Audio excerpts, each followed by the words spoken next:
And join me in the Pledge of Allegiance. I pledge allegiance to the flag of the United States of America and to the republic for which it stands, one nation, under God, indivisible, with liberty and justice for all. Ms. Fisher, would you call the roll? Commissioner Matthew. Here. Commissioner Hoffmaster. Here. Commissioner Houts. Here. Commissioner Leininger. Here. Commissioner Baker. Commissioner Lanius. Here. 5 present, 1 absent. Item 1C, approval of the agenda. I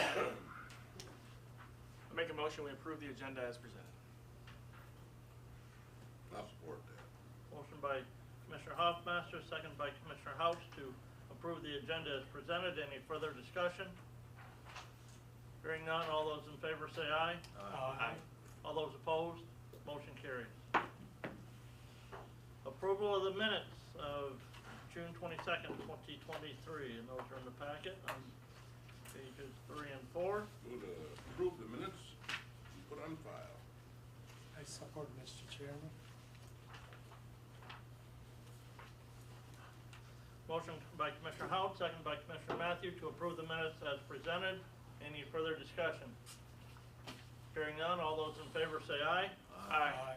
All those opposed, motion carries. Good.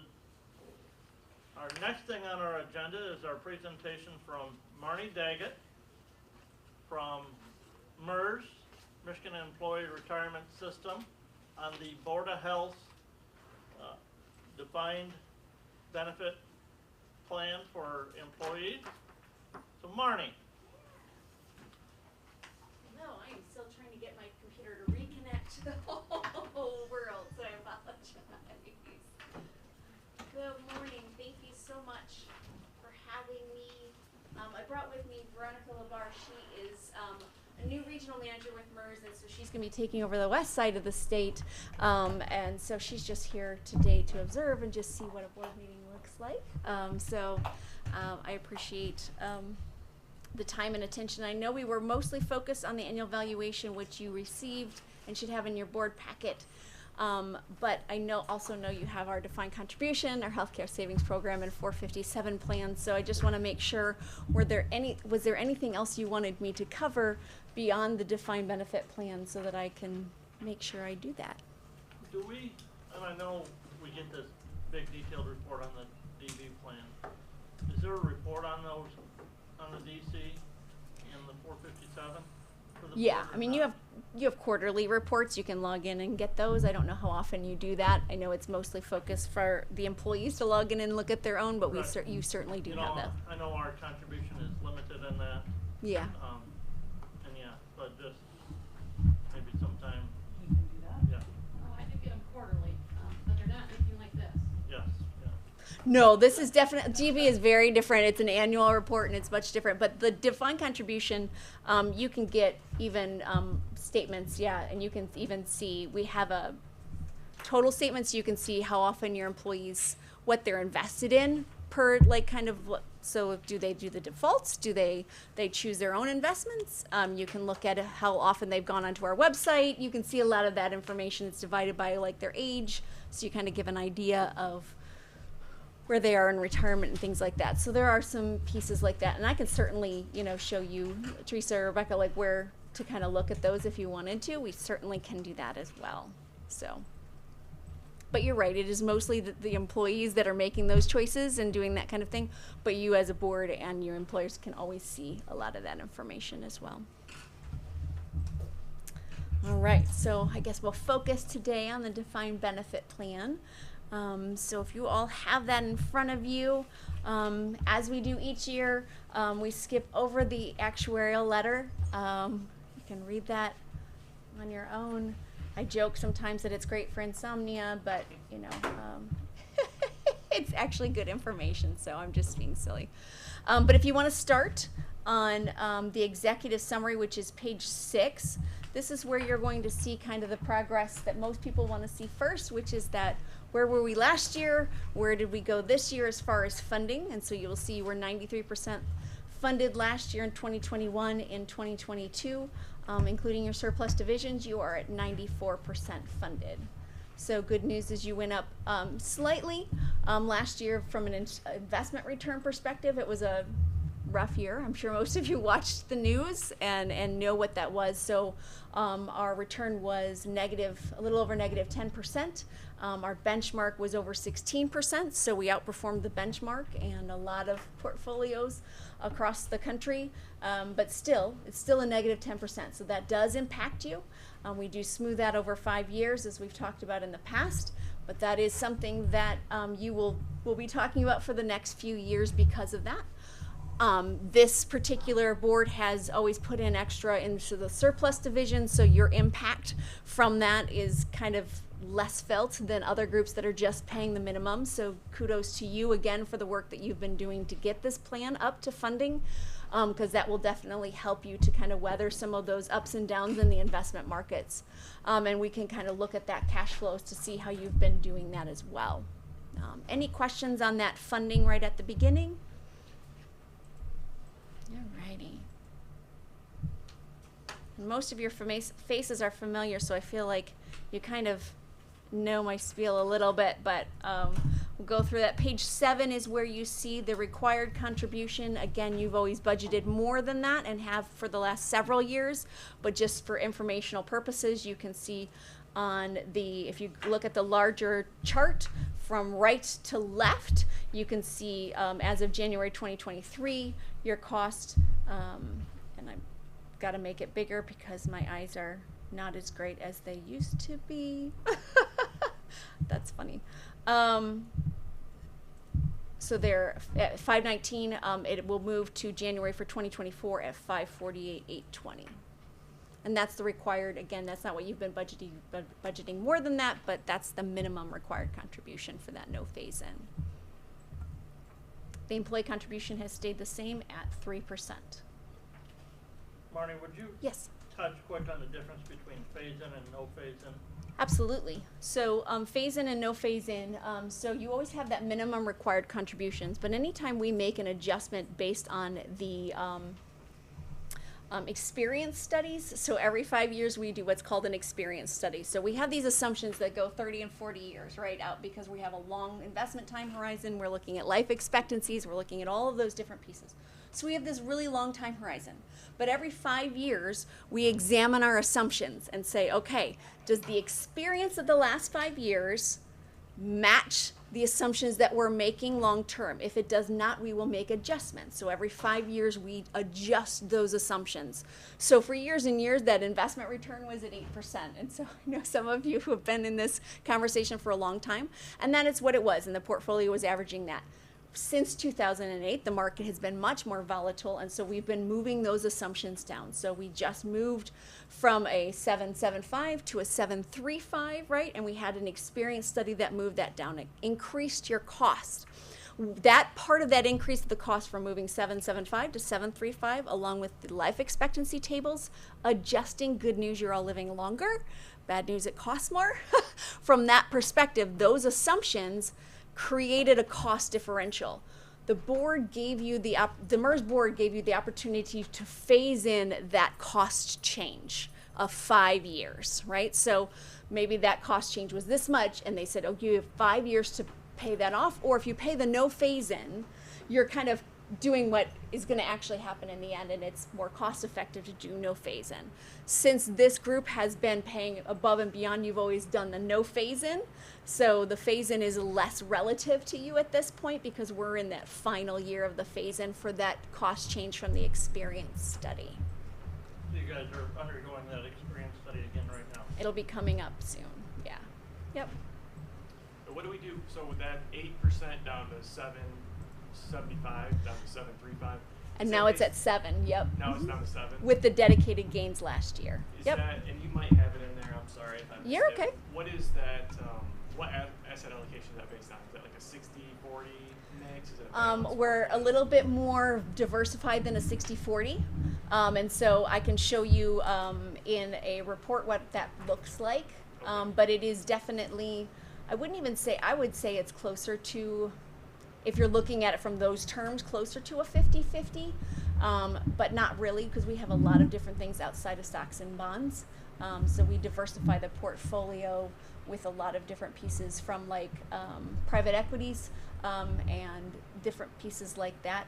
We've focused a lot on expecting inflation to go up. We've been expecting that for the last few years, and for the bond market to kind of get hit because of that.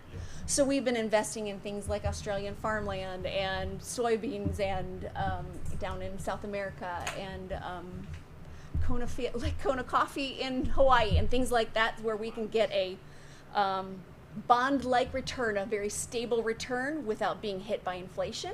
And so that's helped us. For instance, last year when everything kind of went down, both stocks and bonds went down. And that's where you saw our benchmark hit a -16 and we only hit a -10 because we had kind of adjusted for that. So we're not going to be a traditional 60-40, but we are definitely more conservative because we pay a lot of retirement. So we have a pretty strong cash reserve as well. But we're outperforming the benchmark. We are. We're underperforming our expectations. Not really from a investment return for 1 year. Last year it was close to 14% return. The year before was 14%. So again, when we're talking about a time horizon of 30 to 40 years, that's 7%. Again, when we're looking at our last 35 years, our return is closer to 8%. So again, we're still outperforming that long term. So we expect our assumption at 7% not to be hit every year, but to be averaged out over that longer time horizon. Did that answer that question? I guess I'm still questioning. So if our expectation for over say 35 to 40 years is 8%, and that assumption is now being reduced by 1%, where's the disconnect there? So that's the 8% return from the last 30 is from history. And as you know, 30 years, you could look at the bond market and almost hit that. Yeah. So again, the market and what the market's going, we look at that 7% is that's going to be the average for the future. So that's why we've adjusted that assumption based on what we think the market will do in the future. Okay.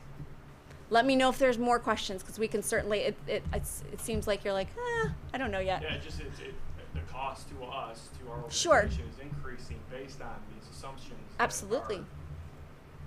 Obviously, by definition, they're assumptions, so they're For not sure. guarantees. Yep. But it feels like everything that's going into this is raising our costs as opposed to reducing our costs. The assumptions are missing in a way that our costs are increasing, and we don't see anything where we're actually having cost savings. Meaning, so if you move your assumption from an 8% to a 7%, that does mean your costs are going up. Correct. Correct, yes. But we are saying that going forward into the future, based on the market and what's happening in life expectancies, we do think those costs are going up. So we have to have you pay for that gradually versus a balloon payment when that actually happens. So, Okay. Yes. Correct. Yep. It's nice having a banker on board. But that our average return is higher than our assumptions over that is still our expectation. Yeah. Yeah. And then when do we see those savings? Then, you know what I mean? So if we outperform that 7%, let's say we get 8% over the next 40 years. Yeah. That just means we're going to hit our benchmark earlier, correct? That just means Yes. that we're going to hit our funding Your earlier. funding level is going to And then what happens at that point? At that point, your rates are reduced. Yep. Okay. Absolutely.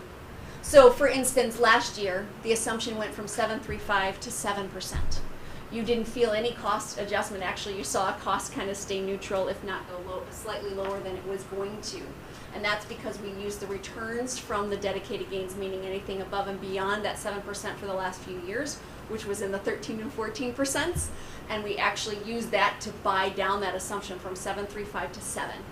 So by doing that, we didn't raise your cost, we just lowered that assumption, keeping your balance the same. So you've essentially reaped the benefits of those higher returns for those last 2 years. Does that make sense? It does. Okay. Perfect. Were you going to say something? Not yet? We'll come Okay. back to it because you Okay. said something that intrigued me and I want some more information on. Sure, okay. Alrighty. Moving along again, page 9, from a high level perspective.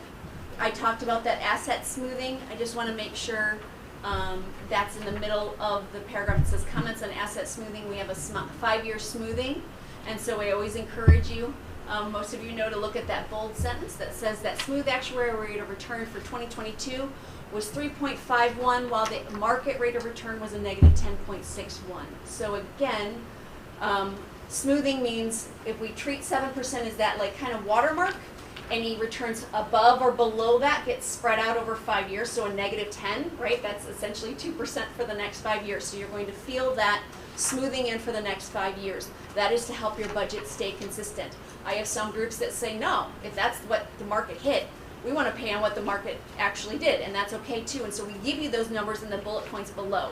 So for instance, if we were to say, the funding for your, if you look at the bullet points below in that paragraph, it says the funding for your municipality would be 81% instead of 94%, okay?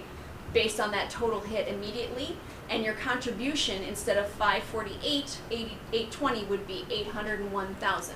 So I have some groups that say we're going to budget on 801 instead of that 548 because we don't need to smooth that out for the next 5 years. We know that happened and we can accommodate for that. We also have other groups in the system who are like, we can barely afford this increase, we can't do that. So we have to accommodate both. So to your point, if you want to know, yes, I want to know what the market did and pay based on the market, you certainly can do that, and we always give you the information to do that or to do above and beyond. I have some groups that want to assume a 5% or a 6% instead of a 7% because they're trying to catch up, and we give you numbers in this report to do that. So again, what you contribute ultimately is your decision on how you want to manage your plan.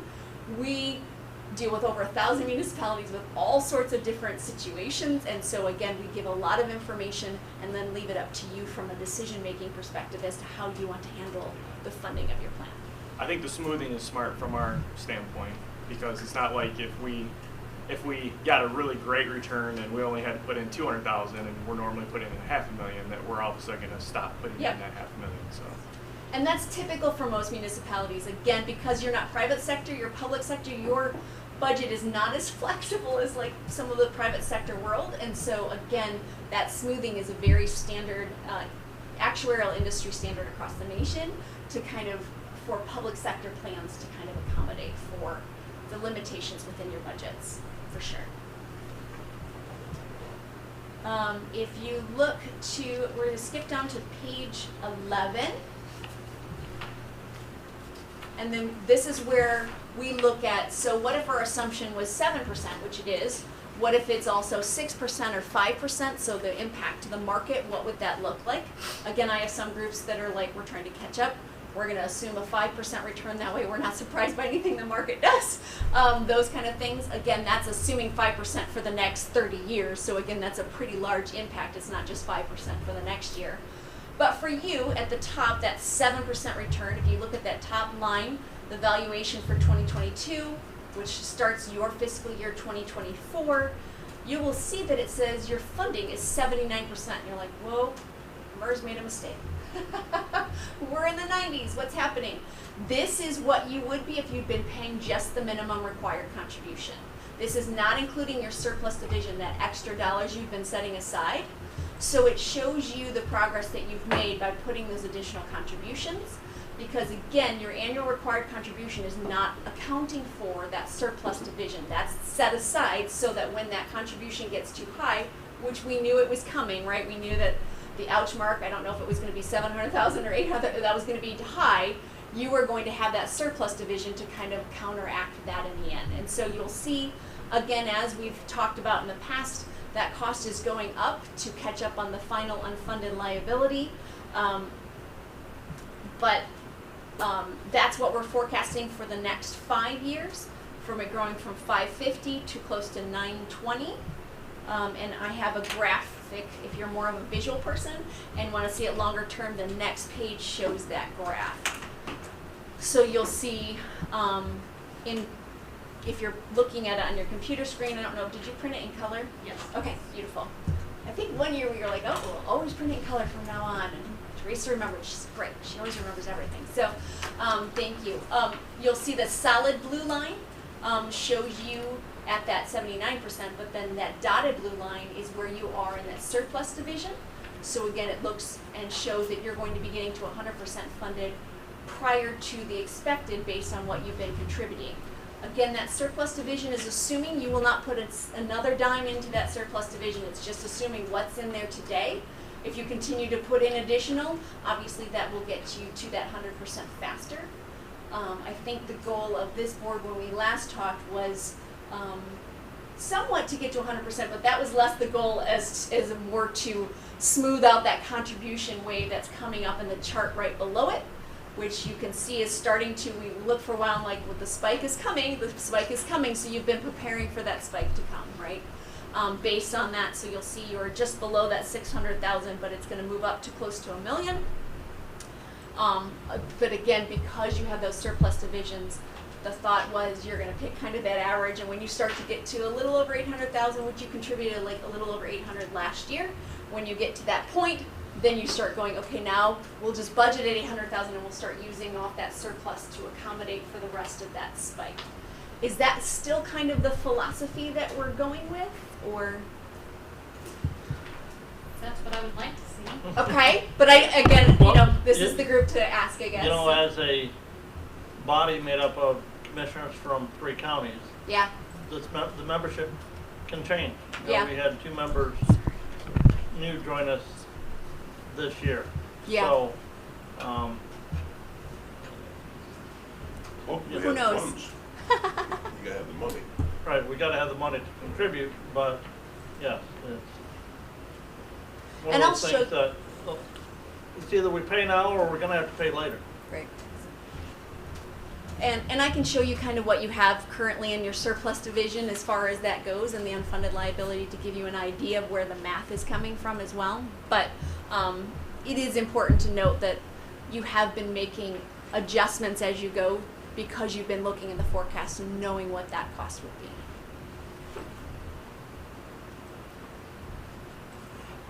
Any questions on those graphs? I guess the only thing that I would say, Marnie, is that we've been budgeting Yeah.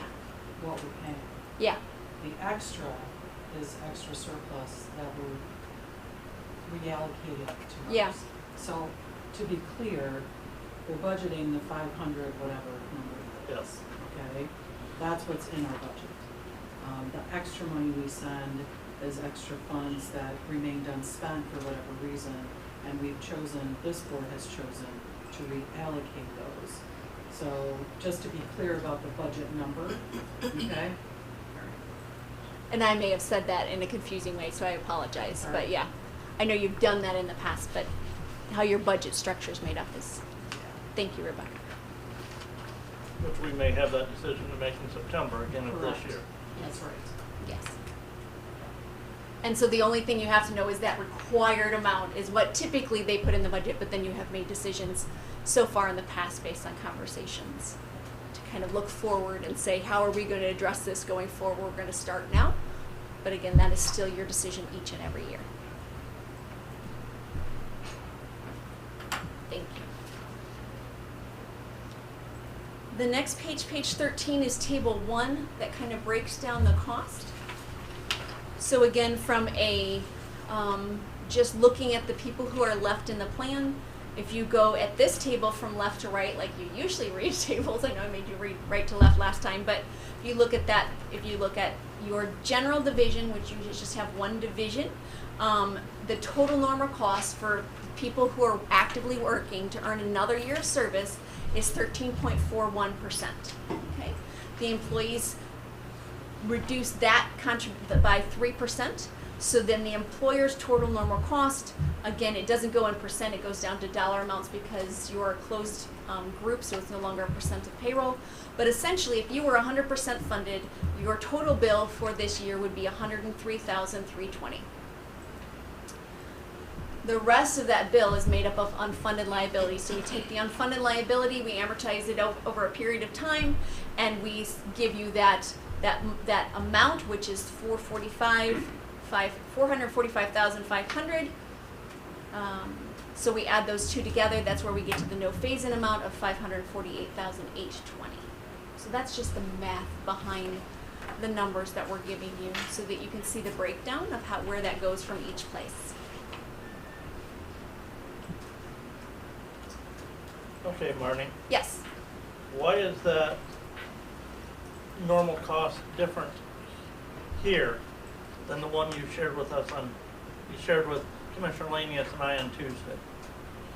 Because you're two different entities. So benefit structures could be the same. The people who are in the plan may be the same. Their life expectancies, like not their life expectancies, but how long they've been, their service, their vesting, all of those things make up into that. So Okay. normal cost is dependent. And if you had 3 divisions, they may all have different normal costs based on who's in the plan, what benefit structures they have, how long they've been drawing, how many like all of those things make up for that. Absolutely. Yep, it's a completely different plan and trust. Just like the funding is different.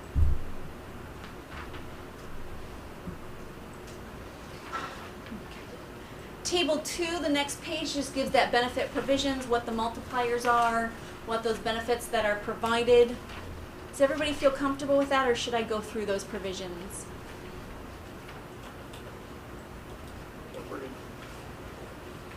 Feel pretty good? You're comfortable. I get some nodding, some still looking, so I just want to make sure I'm not going too fast. We're good? Alrighty. Table 3 is the breakdown of the participants. So again, this is a closed plan, meaning new hires are going into the defined contribution plan. So this is just, you're going to start seeing the number of actives slowly dwindle down as people retire out or leave, and then they're replaced in a different program, right? They're replaced in the defined contribution program. So you can see last year, you'll see your 2022 numbers, but you'll see 2021 numbers. So you'll see that in 2021, by the end of the year, there was 25 people. In 2022, there was 21 actives, which means you had 4 people leave. There are 21 vested former members. Vested former means they worked here. They're vested, meaning they will get a benefit someday. They left before they're age eligible to draw, so they're still a liability. They're just going to draw when they turn eligible to draw on that benefit. So they're staying there. That number stayed static. You move from 71 retirees to 75. So you can see your actives were people who actually retired, not left to go somewhere else. They were age eligible to draw. So you can kind of see that transition happening. So you'll see as of the end of 2022, you have 21 actives, 21 vested former employees, and 75 retiree beneficiaries. As a closed plan, and it's been closed for a while, we expect it to be more retiree heavy than active heavy, right? Because it's a more mature plan. You have more people drawing than paying in because it's becoming mature. That's why you've been trying to get to a better funding so that as that draw goes down, the assets are already there, right? So that makes some sense. You've been planning for that. I want to go back just one page quick, Marty. What is Act 88? Act 88 is a state reciprocal act. It simply means that you've adopted an agreement with other state municipalities who have adopted Act 88. So if someone, for example, works for the state of Michigan, who's not in the MERS system, they have their own system, right? But they've adopted Act 88. If they've worked there and then they come to work for you and you've adopted Act 88, when they've been here for 30 months, so that 30-month linking period, then their time from the state will link them towards vesting and eligibility in your plan. So if your vesting schedule is 10 years and they were at the state for 5, once they're here for 3, they're going to have a total of 8 towards vesting.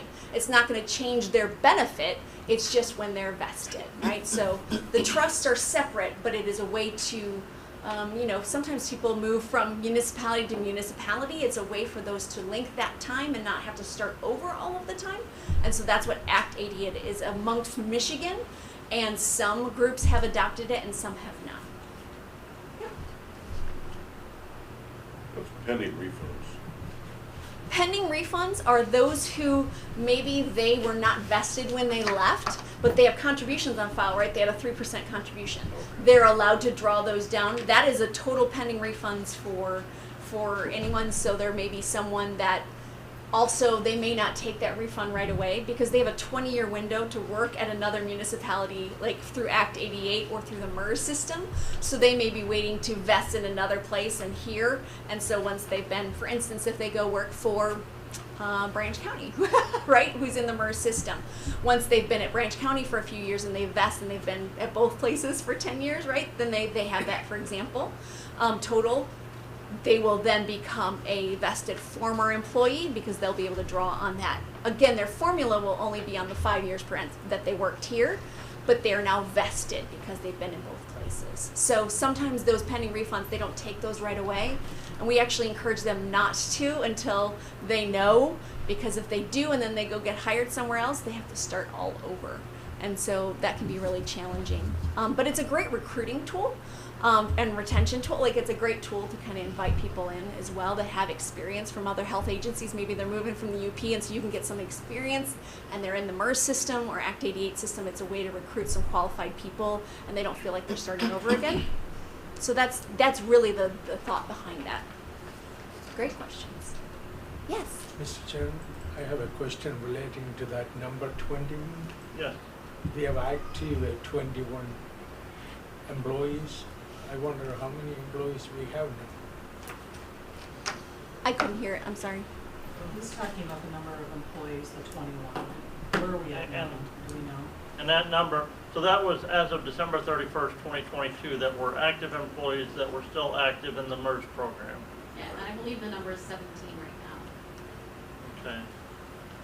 What do you say? But 17. but total other number of employees, do you know that rough figure off the top? It's right around 75. It fluctuates based on open positions, but it's right around 75 total employees. But they're not all full-time, so that's not an FTE number, that's employees.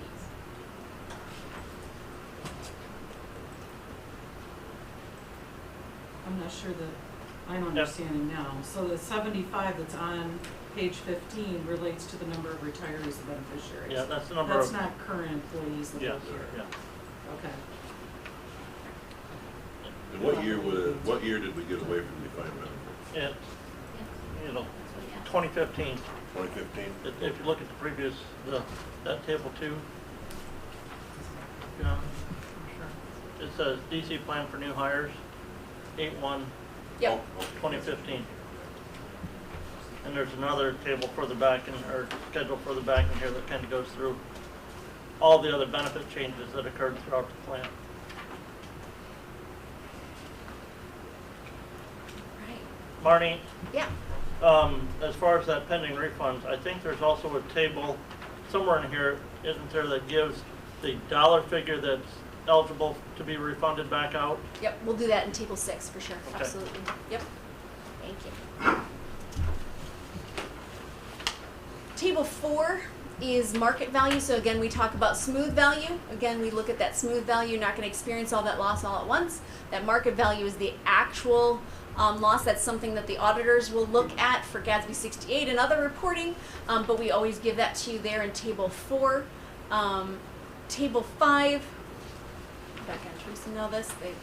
Many of you know this. This is my favorite table because it just looks at the cash flow and kind of gives you a good idea of what's been happening just without all the different assumptions and all those things. Just what is the cash flow? If I'm looking at it from a budget perspective, what's the cash flow? So if you look at table 5, starting at the bottom, 2022, your required contributions last year were $592,188.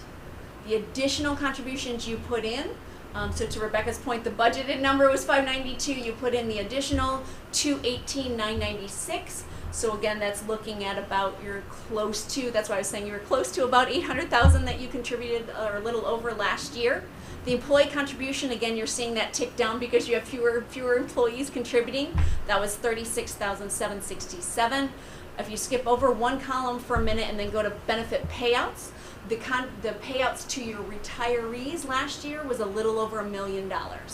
So you're putting a little over $800 in, more than, and $1 million's going out. So again, from a mature plan perspective, again, you're dependent a little bit on the investment marketplace because you've been putting in more. That's why I say that you've got that kind of cushion. So again, you still, even with a -10, with that smoothing and all of those things, you still had a return from an investments of $600,000, which helped you move from a funding level up instead of down. So for some of my groups that aren't putting very much in and a lot's going out and they're very dependent on that investment income, when a down market happens, they'll watch their funding level go down, right? Because there's no cushion there.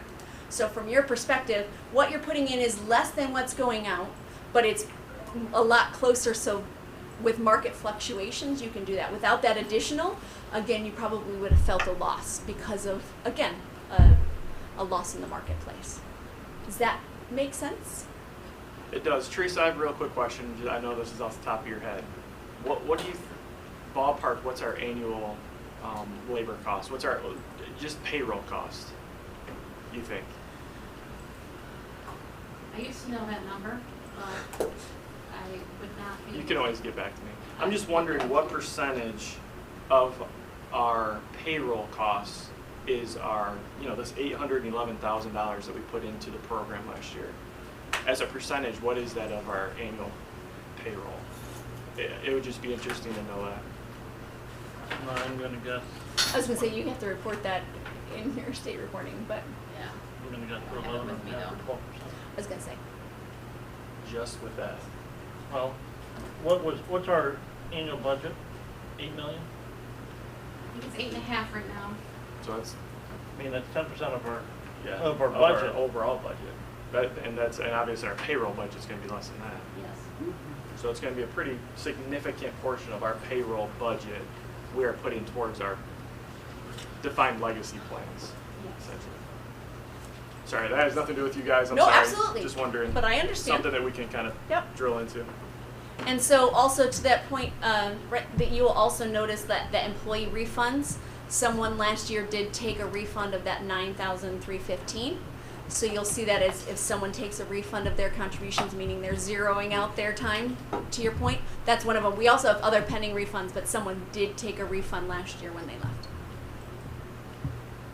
And it may not have been when they left, it may have been like, okay, now I know I'm not gonna work anywhere that's in a MERS or a state plan, so now I'm gonna take that. It could be 15 years ago that they left and they finally decided to take that 9,000 out. But you will see that that came out of the plan. So you will see from an asset balance perspective, from last year to this year, you moved from 17,864 to 18,275, round numbers. The next table is the one that you were referring to. So this is the total liabilities, assets, and unfunded accrued liabilities, including what's in the surplus division. So this gives you the numbers behind all of that math. So you can see from left to right, you'll now see two divisions: general, which are all the people that are in it, and surplus. Surplus will not have any liabilities, it's just the assets, the extra assets, additional contributions you put into the plan. You'll see that the actives for liabilities perspective, their total liability for their lifetime is a little over 5.2 million. Vested former, meaning people who will draw eventually, are almost 2.2 million. Your retirees and beneficiaries are almost 12 million. Pending refunds, that total pending refunds is that 23,000 that you were referring to, for a total liability of 19.4. With your assets at 18.2, that's where we get to the unfunded liability of 1.14, and you're 94% funded. You'll see your total unfunded liability in Division 1 is a little over 4 million, but again, you have almost 3 million in that surplus division, which is why you're down to only 1.1 million in unfunded liability. So you can just kind of see the breakdown of the math. And so the pending refund figure there, should Yep. all of those employees who are the 16, Yeah, the most they could take out is the 23,000. yeah. Some of them they were only here for a little bit of time. It's not a massive amount, but yeah, that is what your pending refunds are. Back to table 3 quick. Of those 21 active employees, or now we're down, how many of those are fully vested already? I would say because you close in 15, they're gonna all be vested, like just math-wise. Okay. So they're all vested. You know, the average age you can see in table 3 is at about 55, and with your window to retire, I mean, they're all pretty close to retirement age. And we've talked about that this was kind of a group that all came in together, and you have a big group that's gonna kind of have this, not mass exodus, but it's gonna be pretty large numbers for the next few years, so that when we talk about cash flow, what's going in, what's going out, it's gonna get, that what's going out is going to increase, and that's what that plan's kind of accounting for, is that them starting to draw. Because you have a pretty large group, it's not gonna be like 2 or 3 at a time, it's, you could, I think some of them, I think, was it 1 year, you said we could have up to 10 go in 1 year, because they all kind of hired in at the same time, hit age at the same time, you've retained people for a long time, which is great, but that also means from a institutional knowledge perspective and a fund perspective, it's going to be a really interesting time for you guys as you transition, not just from financially, but institutional knowledge wise. That was a challenge I know you guys have been looking at for a while and trying to plan for. So staff were vested at 6 years. Right, yeah. So, yeah, so we closed in 15, we're past 6. Everybody's Yeah. They're going to all be vested.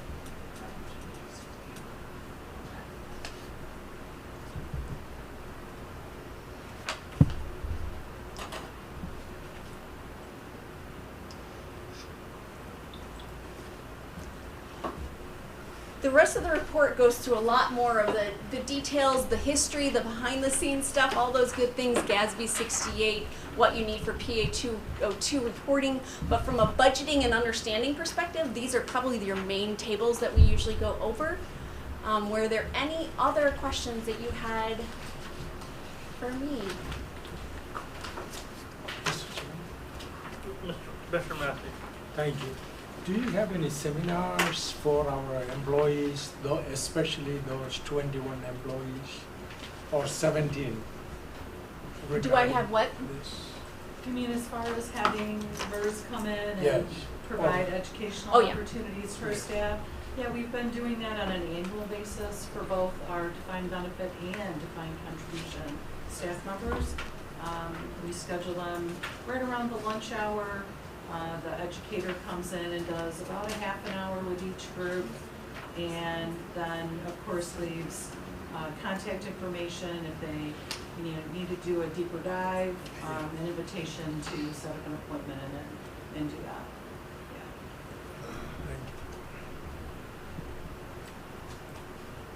Thank Marnie, back to table 5. Mm-hmm. You said you like to look at that, just to kind of give a rough scenario. Yep. Well, I like to look at that, and I like to compare that. And I actually compared it to one that I had on Tuesday at Sure. the county. And I'm a simple kind of math guy. I look at the investment income column. Mm-hmm. And again, simple math to me, I take previous year's fund value with the interest, what's that work out to a percentage? It's simple math. Mm-hmm. And the percentages were different between the report for the county, Hillsdale County report and this report when I did that. Any idea why? Absolutely. There's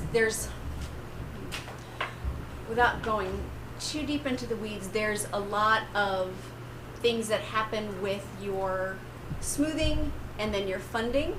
And when you deal with pieces like dedicated gains and pieces like that, especially that investment income, because we moved some of those assets to buy down that assumption and those kind of pieces, that impacts that math. Are you all getting the same return? Yes. But how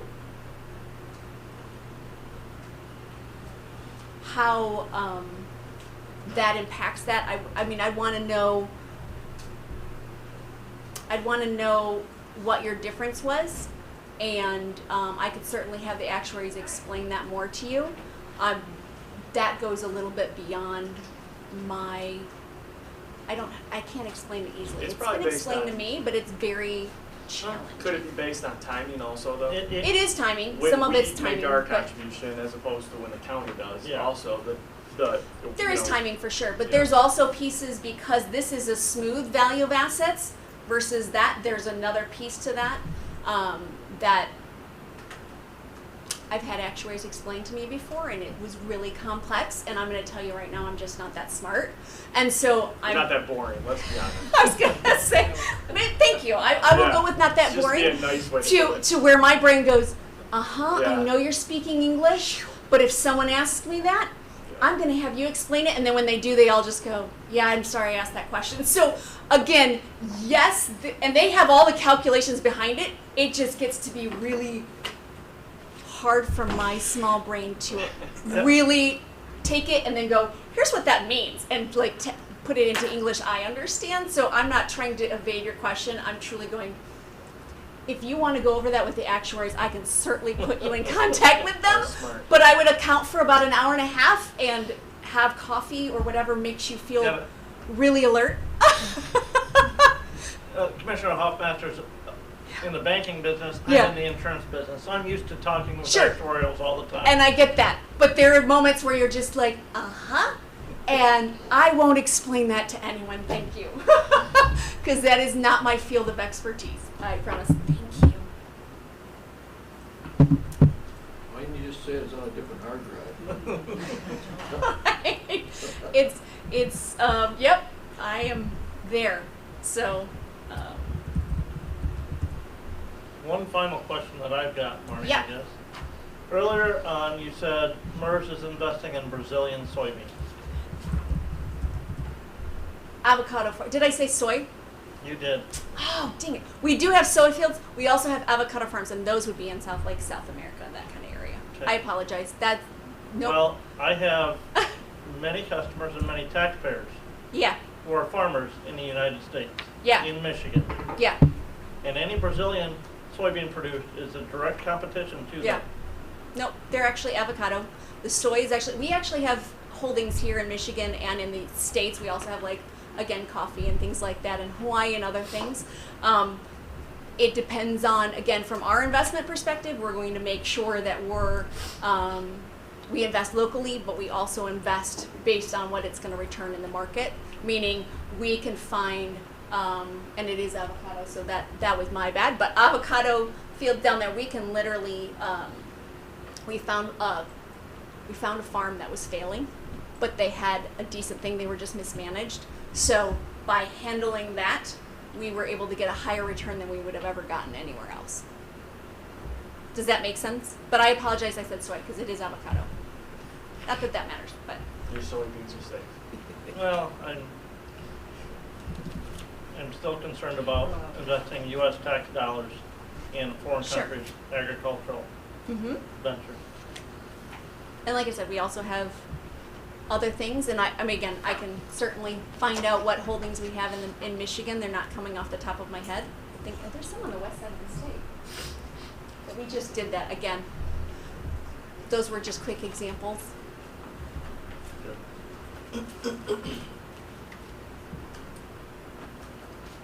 Any other questions for Marty?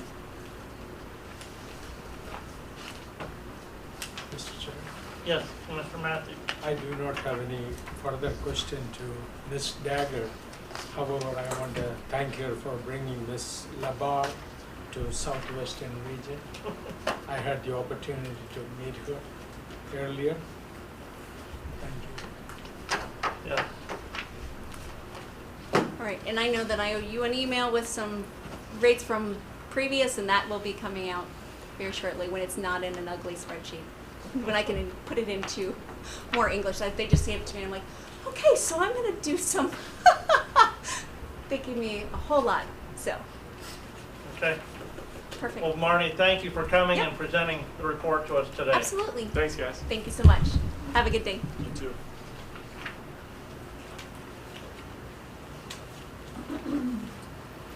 Number 3 on our agenda is public comment. Do we have any comment from the public?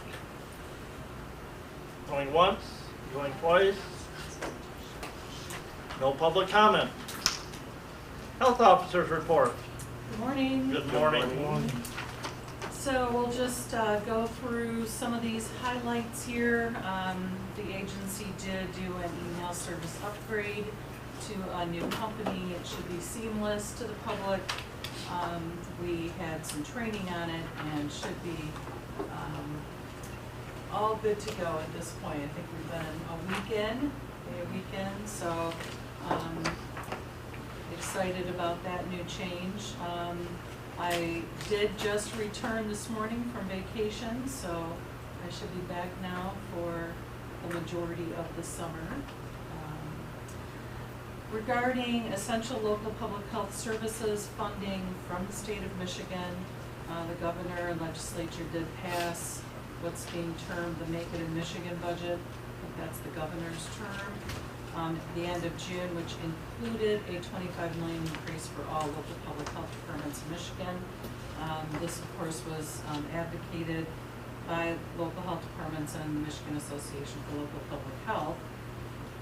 How the funds will be distributed, I understand what they're going to do, but we don't know what will be coming to us yet.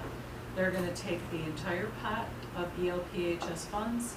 They're going to put it through the updated allocation formula from 2017, inputting updated census numbers and stuff like that, for example, and then reallocate all of the funds using that updated formula. So I can't at this time tell you what our funding will be for next year. I can tell you that I do expect some amount of an increase because 25 mil spread across 44, 45 health departments is still quite significant. But because they're going back and reworking the formula and updating the numbers, we just really can't even give a good estimate at this point on what that would be. So as we know more, we'll keep you informed. But that is where we're at with that. You think you'll know by our September meeting? I would hope so. I would hope so, but I won't make any guarantees because I don't get to do that work. So as I pointed out in here, the increase is intended to bring the state closer in line with the 50-50 cost sharing that's required in the public health code. And this was discussed at the finance committee, so there's some initial information in here regarding funding that we can talk about if you'd like to. Strategic plan activities, we're continuing to work on those objectives. One part of the work plan is an annual employee satisfaction survey, which is currently live, with all employees being requested to respond, and of course we'll share those results with you at the 6-month check-in. The Personnel Policy Committee, as I mentioned last month, has been busy. We do have some updated proposed changes that we will bring to the Program Policy and Appeals Committee for consideration so that it can then come to the full board. August is our month for Board of Health Education, so just wanted to give you a little heads up on that. And that, of course, will occur after the adjournment. We hope you can stay. If you had a suggestion on a particular educational topic that you would like us to present on, I would ask that you let me know over the next few days, at least by August 1st, so we have time to prepare. Would very much appreciate your suggestions because we want this to be what you need. So EH software implementation has been moving right along. The go live is coming up rapidly for this software implementation. Very aggressive timeline with the vendor during the busiest time of the year, but staff have been performing well. We do continue to work with Hillsdale Hospital on a proposal for them to rent the mobile van, and as we get more information or closer on that, we will certainly share it with all of you. Public health concerns, we have added information on our website to help our residents understand when there's an air alert and what they should do to take action. There's a way to sign up for alerts, and that information is available on our website. Wanted to also touch on the Three Rivers wastewater treatment plant, who experienced a failure of a force main near the wastewater plant, which resulted in a discharge of untreated waste water into the St. Joseph River. It was a very large discharge, around 500,000 gallons, identified on Friday, July 7th. That was stopped on Saturday morning. We were notified on Monday, put out a notice to the public regarding a no contact advisory for the river. We did lift that advisory on the 18th of July after water samples showed expected levels of coliform in the water. I would just want to share that surface water always has levels of coliform. It's never coliform free. So when I say expected levels of coliform, that means, surface water is always considered contaminated to some extent. New today, and we just sent out a release on this, the heavy storms that came through yesterday. You guys all got to experience those. It did. I missed them. I was still in Wisconsin when they occurred. But, Well, where I was at, we just had a short little window. The treatment plant was overwhelmed again. The heavy rain overwhelmed the pumps in the manhole that have been redirecting that force main waste. They had another small release, estimated 20,000 gallons this time. Started around they identified it around 9:30 p.m., corrected it by 11:30 p.m. It's not that the pumps went down, it simply overwhelmed it with a large volume of water. So we have sent out a notification to the Sturgis and Three Rivers radio stations, the Sturgis and Three Rivers newspapers. I asked our PIO and emergency preparedness coordinator to also touch base with the kayak company so that they could have a heads up about it. Plant is collecting samples today, and hopefully we'll be back on track. They continue to work on the repairs to the force main. There wasn't just one break, there were many. So they've identified additional problems as they've been making repairs, and so this is taking longer than was anticipated for a good fix. Is that due to the construction on Broadway with that new pump? I was told that the dewatering to allow for construction helped cause the force main failures. Is that what you heard, too? Yes. So, yeah. Okay, moving on from Three Rivers. We did submit a proposal to the Hillsdale County Committee reviewing requests for settlement funds. Generally positively received. Some suggestions from a consultant used by the committee. No final decision at this point, and I have been gone for a week, so I'm not really sure where we're at with that. it was discussed a little bit at our meeting on Tuesday. The question was raised, and I don't know if this has been answered yet. If those opioid dollars can be spent outside of the county. And Commissioner Benzing mentioned that. Not sure that, I think one of the questions that came back is, can our money, even though it's given to the health department, can that 10,000 be spent outside of Hillsdale County, or do you have to make sure that that $10,000 in value is spent in the county? So with the marijuana funds, just so you know, we have 3 different RUs that are set up so that there's 3 different buckets of money. They are all different. Each county has a different number of registered medical marijuana users that contribute to that fund. So we do track it separately and allocate those funds by county. And so if that's what's necessary, we have a method to do that. But we can talk more about that. Medicaid redeterminations, just wanted to touch that we are continuing to assist with those and have information on our website about that. As far as building maintenance updates, the parking lots are complete in Hillsdale, yay! Very excited to have that, and then of course we have on the agenda today an elevator upgrade. Three Rivers, the Gable project is well underway. The west end is completed pretty much from what I understand. They've been working on the north and south sides, and then we'll shortly be working on the east gable end. So if you haven't been by, take a drive. It looks amazing. I'll check it out. Yeah.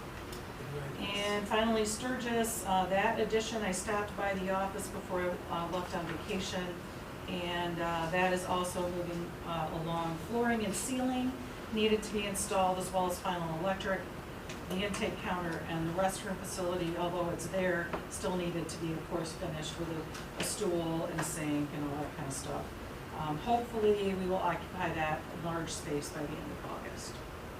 Yeah, they were working on the flooring yesterday. I actually was gonna go over there, but the power went out, just so I didn't make it.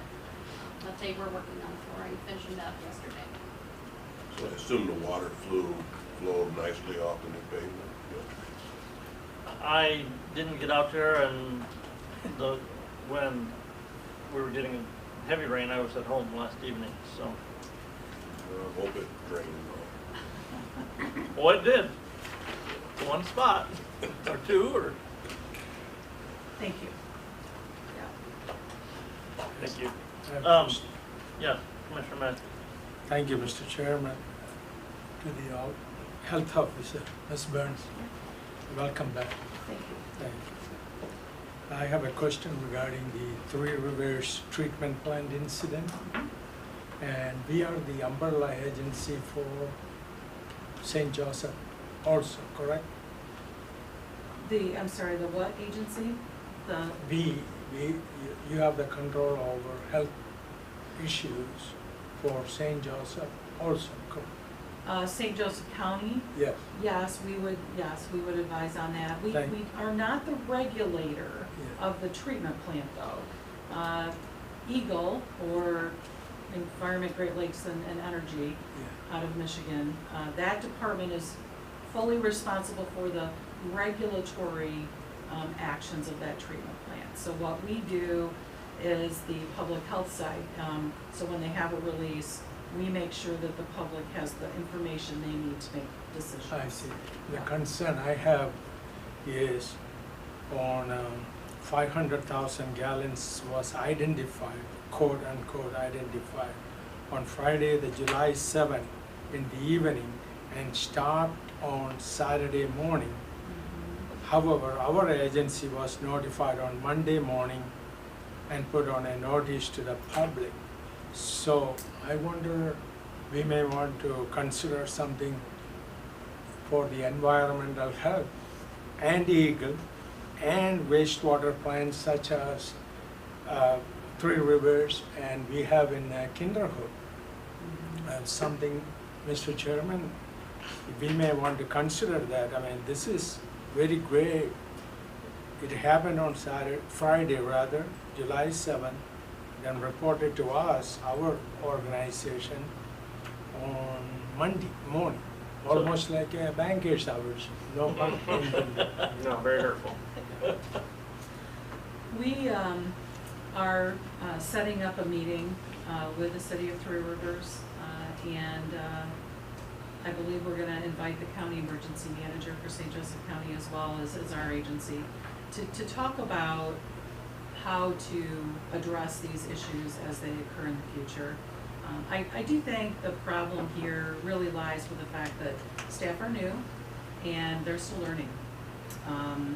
And so this is not the way anybody wants to learn, but it certainly is impactful, and I don't think they're going to forget. So, they didn't know they needed to notify us. And when they were advised that they needed to do that, they did it immediately. But they didn't understand that notification was required.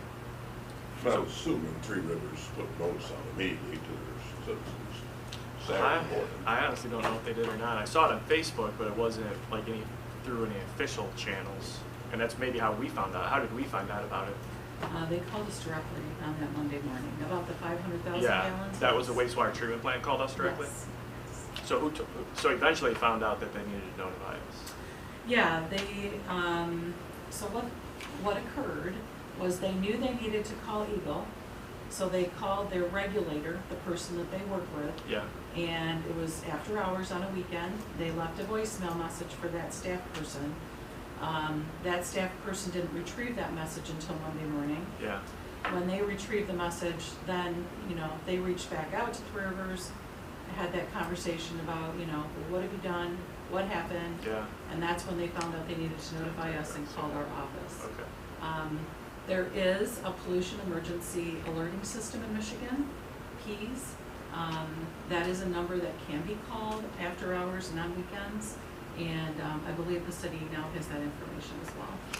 Would a faster response would have occurred. Sure. They didn't have that information before. To my understanding, they did not.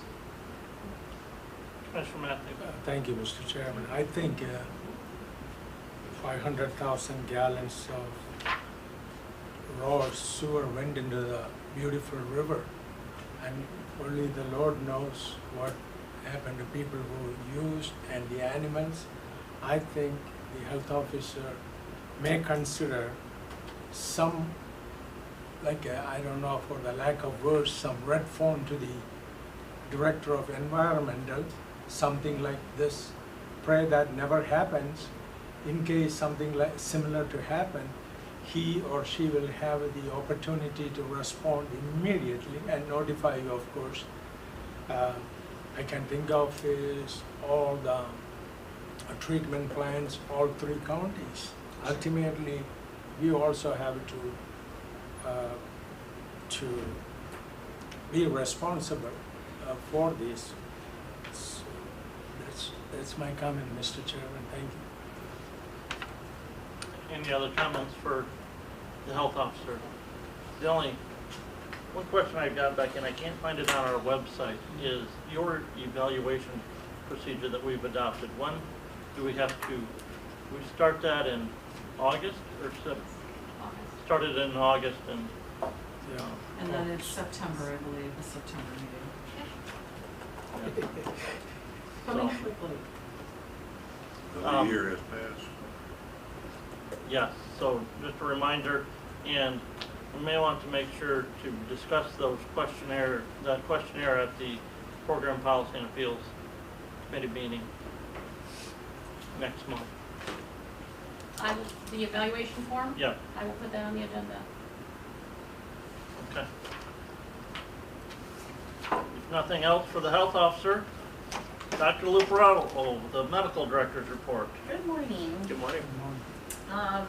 So my director report is in the packet, and I guess the highlights, I completed a communication and healthcare class last week. Somewhat valuable, somewhat a lot of theory on communication. But it was an elective and it had to get done. And I'm working on my practicum, which is a 2-semester-long research project with some educational objectives, and that is on our sexually transmitted infections right now. So kind of in the middle of that, I hope to have an educational piece for patients and an educational piece for providers when that's all done, about our services, how to find us, how to refer, how to get here, when you get here, what happens. As we've seen, our numbers are increasing. That also appears to be statewide. This morning I had a meeting on our way here with most of the medical directors across the state, and I think there was one county that showed a decrease in sexually transmitted infections. Otherwise, all of us were on the uptick for that, and we were discussing how to reach patients and providers. So Is that all kind of a big thing. transmissions or just a certain one? Most of them. Yep, HIV not quite on the rise, but chlamydia, gonorrhea, syphilis, even congenital syphilis. It's fair season. Yeah, it's yeah, fair season brings a lot more than that too. So that project. Not in this area yet, though. No. Yeah. You know, we haven't had any fairs in our Tri-County area yet. Yeah, so. Can't blame the fair yet. fairs. Yeah. Speaking of fairs, there was in Oakland County a possible transmission of swine flu to an individual who worked with those pigs. So has not been confirmed yet. I thought I saw a news release last night that it was. It was confirmed. I was just trying to look this morning and I hadn't seen if it was confirmed. So that gentleman works with those pigs and was No, showing- it was a youth. Yeah, it was a young With kid. an exhibitor. Yeah, so, again, that's respiratory, so, I don't know, I don't think I'm gonna be walking through the swine barn at fair time, but that might just be me, so. So watch for that. And the biggest thing we've kind of run into, and again, in my meeting this morning, we are not alone, is TB and latent TB infections. And most of the health departments are just struggling with what to do with those. There's not enough staff, there's not enough people to see those patients. And it takes a very long time because most of them have immigrated at least for work, on a work visa. So we're using lots of funding for our translation services and lots of time. And their medications are supposed to be observed. We're supposed to observe them taking those medications. So we have especially Heidi here logging in, trying to Zoom with an individual who's at work and watch him take his medications with a language barrier. So all sorts of issues. So that's been, and again, we are not alone there. So that was a discussion this morning at my meeting, and what are we gonna do?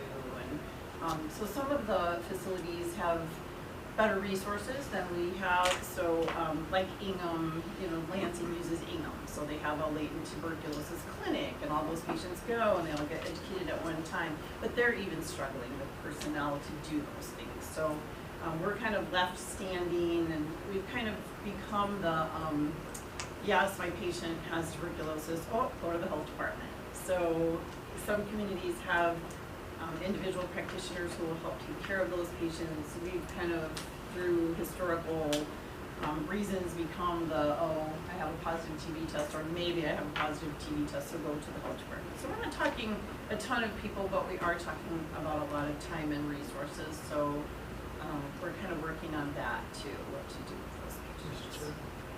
Yeah, I have a question. In relating to the immigrants or the temporary employees coming from other countries, and what about the responsibility of the businesses whom they are bringing in, for example, just say Commissioner House Enterprises? That's a very good point. So we have actually had a meeting with one of the businesses where a couple of those individuals came from. So at least we had some good communication with their HR department, and we're pulling some of those employees, we're isolating them, so that affects them greatly.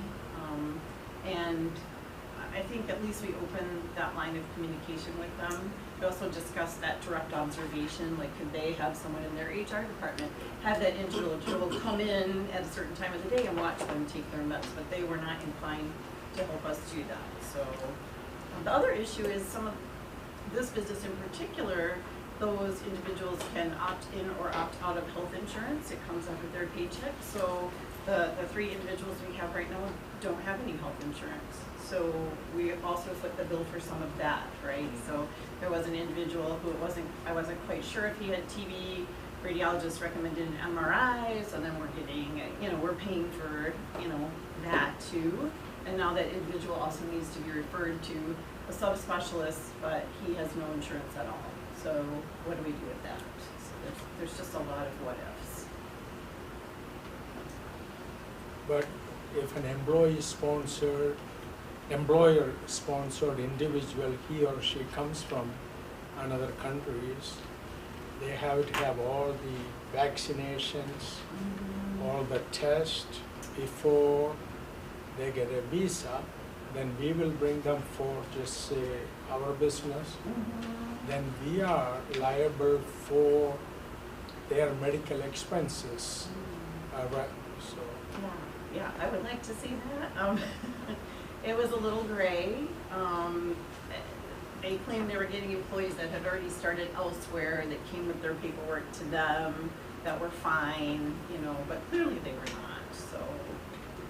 So they'll come get a blood test, and then it shows that they've either been exposed to TB, have latent TB, and then we're left kind of exploring that. So it's an expense certainly to the health department, but it's right now a necessary expense because we also can't have those people walking around shopping at Meijer, because then we'll have an even bigger problem. So it's a work in progress. We are working on it. And again, the translation part is really difficult too, because sometimes even the translators, it's just a slightly different dialect, so we're even having some trouble with the translation service. So getting half a story sometimes. So work in progress. And let's see. The other thing in my meeting this morning was some health departments diagnosing and treating hepatitis C, and I know I brought that up before. We will help to diagnose hepatitis C with some lab work, but we do not treat hepatitis C at this point in time. So I thought I'd talk a little bit about hepatitis C this morning, if that's okay. So hepatitis is just inflammation of the liver in general, and it can come from alcohol use, from some medications, some other medical conditions, but the common causes that we always think about are hepatitis A, B, and C.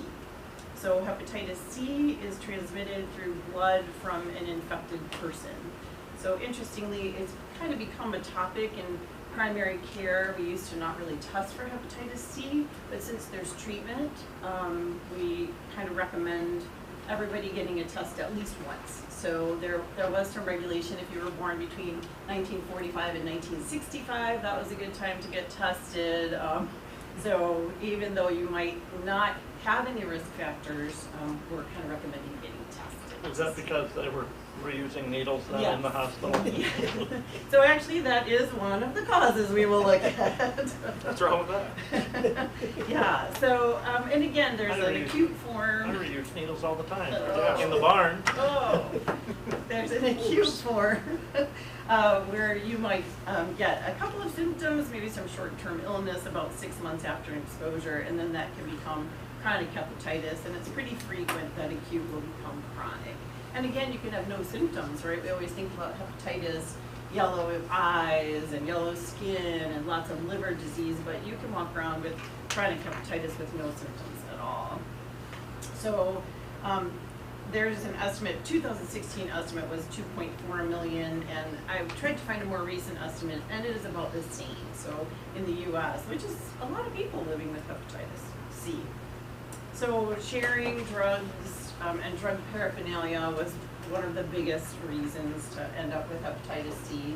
So sharing needles, other drug paraphernalia, again, because it's bloodborne. And then also birth, so about 6% of babies born to women with hepatitis C will also have hepatitis C. And then healthcare exposures, which we hope are less frequent now, but dialysis in the past, so any patient who's been on dialysis, we usually recommend they get checked. If you've had some blood transfusions, obviously that's a while back. Now we're very careful about blood transfusions. Those people with hepatitis C cannot donate blood, and all the blood is tested. So if you've had a recent blood transfusion, don't worry, but a long, long time ago, we still recommend that you get tested. Any caregiver exposures, right, you were stuck with a needle, something happened during a surgery, you want to get tested as well. And then we still see some unregulated tattoo and body piercing places without sterility that you might want to get tested for hepatitis C after you do that. Even the sharing of personal items, so razors sometimes, right, you have to think about things like that. And again, organ transplants, so not recent organ transplants, but way long time ago before it was known and tested for, then we kind of look at those people. So there's a little indication of who should get tested, and the really amazing thing about hepatitis C now is that we can treat. So there are direct-acting antiviral medications. Based on your weight, you might have to take 1 pill a day, and within age 12 weeks, typically you can be negative. So there's a 95% treatment rate, and the only issue is you can get hepatitis C again. So especially that kind of drug user population, we kind of watch and test them. So there are some health departments that have started some treatment plans. There's a little group that's kind of advocating doing that, because it gets harder and harder again, right?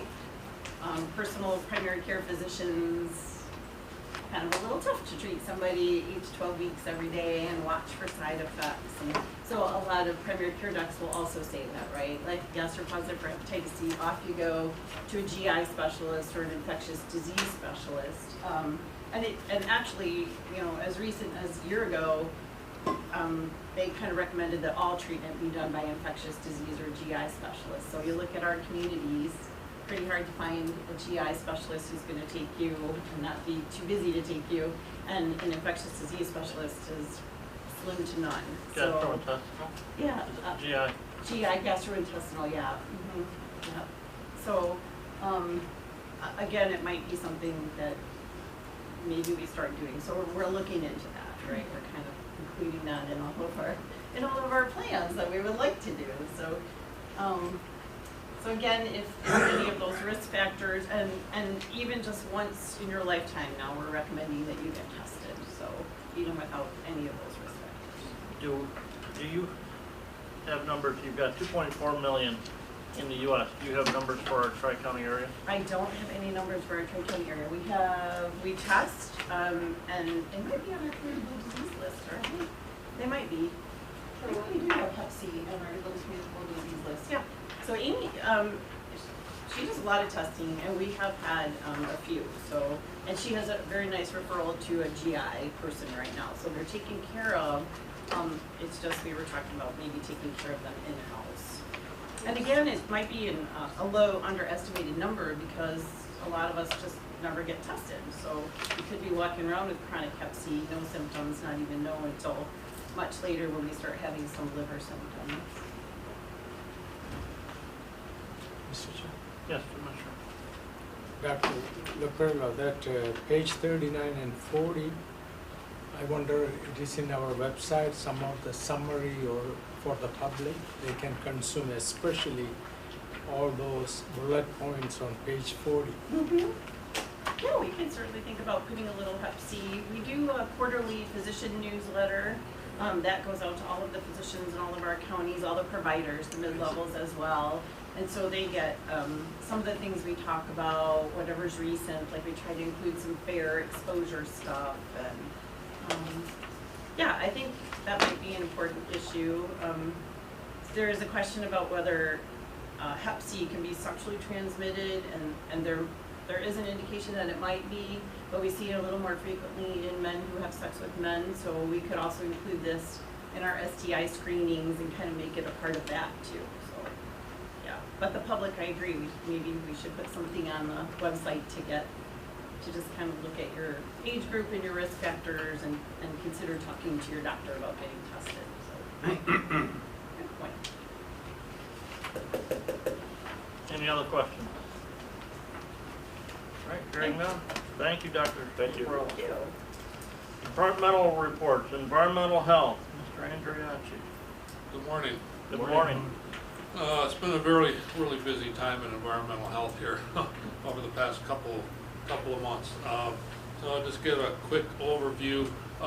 We have 3 fairly new employees that we've been working really closely with, getting them trained up. So we have a new food inspector, which is Emily Motes, who was our type 2 person, and she took over for Carrie Southern, who retired. And that opened up another type 2 position, and we hired Jay Makala.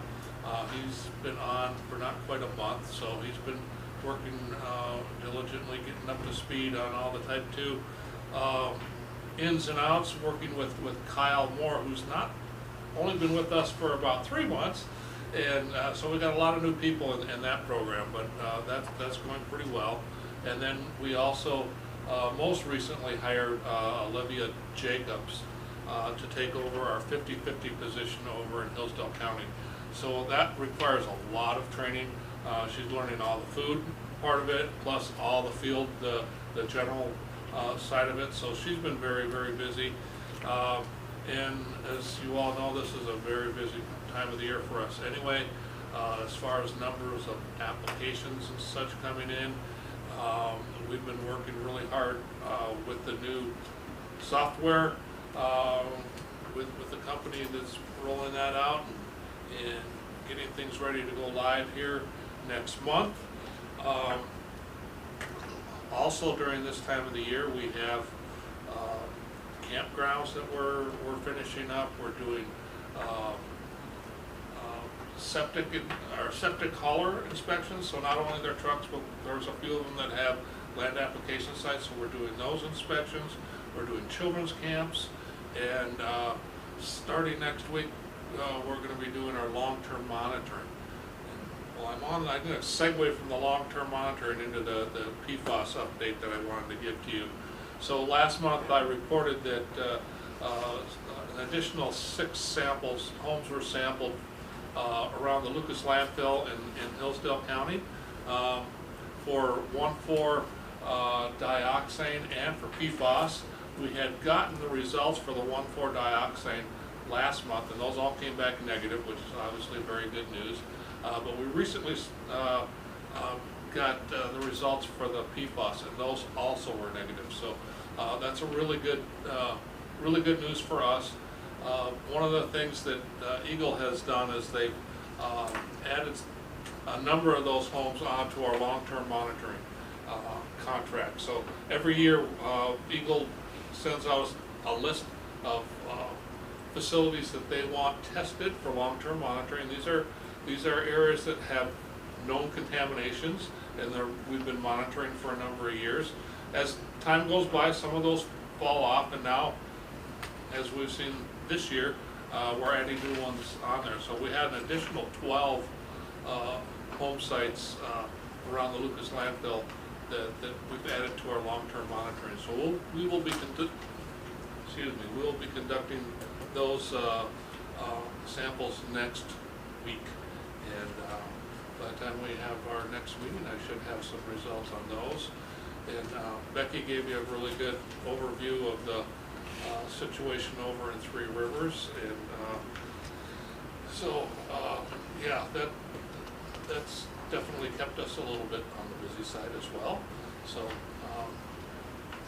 I'm sorry, Commissioner Wayne, do you have a question? Yeah, I do. Can you define PFAS for me? Define it? Yeah. So it's a group of chemicals, and there's a ton of them. So polyfluoral, oh boy, off the top of my head I can't give it to you. But the class of chemicals, which includes a number of polyfluorochlorides that are considered potentially carcinogenic. Okay. It's polyfluoroalkyl substances. Thank you. Yeah. Polyfluoral. Polyfluoroalkyl substances. It's a very long, complicated word.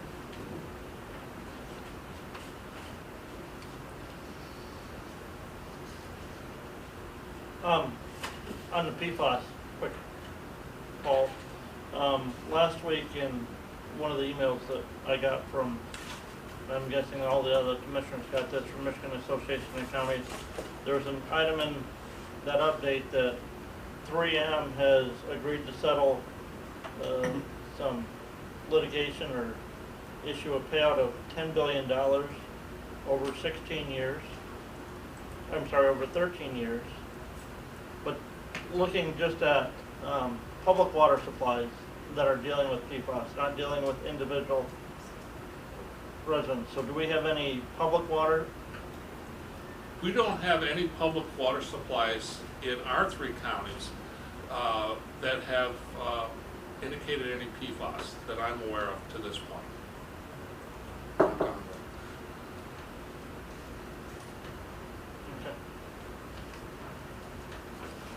Any other questions for Paul? I sent you an email. Did you have a chance to look at your information? I did not. I got an email from a lady in Union City, Sherwood, on environmental complaint. Did anybody else get that? No. I received. You too? I forwarded to Director Andriachi, I believe. I'm not certain. Vicki Wilson, do you have an open complaint on Vicki Wilson on Chad Lane, Union City? I spoke to, I got an email on that, and I spoke with our sanitarian. He's been out there a number of times. Basically trash. It's one of these situations where these neighbors are constantly fighting. We've had complaints going back a ways. He's been out there a number of times. The last time we went out there was some garbage and they did clean that up. I talked to him this morning. He's going to go back out there again and see if there's anything that needs to be taken care of. So there's been no citations or anything? Pardon me? There's been no citations or anything? Correction orders, but not citations. Okay. Yeah, 'cause you sent several pictures, And a lot of I saw the pictures, and most of that's just, it's junk. I mean, there's no environmental, there's nothing in our code that. so it'd either be the village or a township. And that's the problem, and that's where Cody's been frustrated is there's no zoning in that township. So we get absolutely no cooperation from the township there. They don't have any zoning ordinances, and so it's really a difficult situation. I also sent this to our commissioner that represents that area, so for him to check with the townships and villages, but, so I'll respond back, you guys are still looking into that. Yeah. Have you responded back? Cody was gonna go out there today again Okay. and see if there was anything, that was in violation of our code that he could write an order for. Okay. I know Batavia Township's working, I think they got a couple cases in the courts this week, junk and all that, so some townships are actually taking it serious, so. And some townships, they've got, within their own ordinances, and that's the way to do it. I mean, quite honestly, we've been having difficulty getting any cooperation from Branch County Prosecutor's Office, going back and forth on any of our complaints. So I've met with them a couple of times, and Cody's met with them, and it's not been going well. To be very blunt with you. I also addressed with the prosecutor too a month or so ago, so. Yeah. It seems like that's one of the major issues now, it's just junk and ordinances and trash. So. On those environmental health citations, do you have to work with the county prosecuting attorney?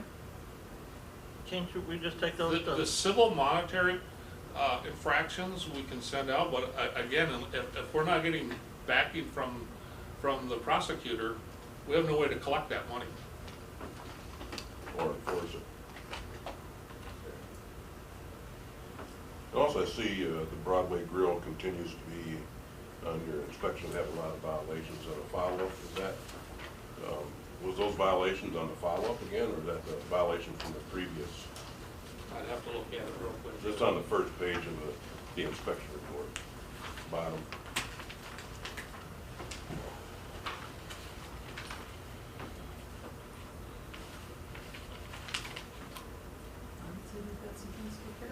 What's that? I would say they have things to take care of. Yeah. Yeah. I think it's like 3 months in a row it's been on the report.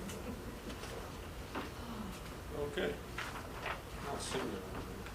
It's on the very, not sure what page it Bottom would be. page.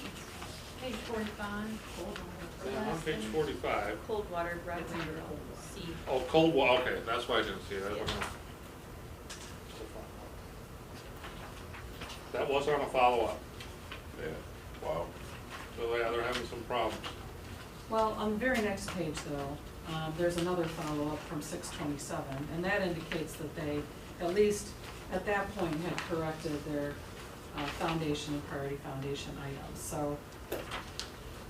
So the initial follow-up, what didn't go well, So they had. followed up again, they had things completed. All right. Yeah. I would say though that it's always the long-term correction that we look for in food service, right? Right, So hopefully, They figured it out. they have figured it out. right. Paul, you said extremely busy time. Is that because of the temporary, mobile permits that you're working at? Renewals and stuff that you're doing right now in the department? Well, that's part of it, yeah. This is definitely busy time, festivals and temporaries, and got a lot of that stuff going on around all 3 counties, so it's the other part that's really busy too is just the applications for well and septic and those types of things. We've had quite a few applicants for new STFU units, mobile food units. I know Joe has been working with a few of those people, so it's just been busy in every realm of environmental health. miscellaneous. I have one question, Paul. Yes.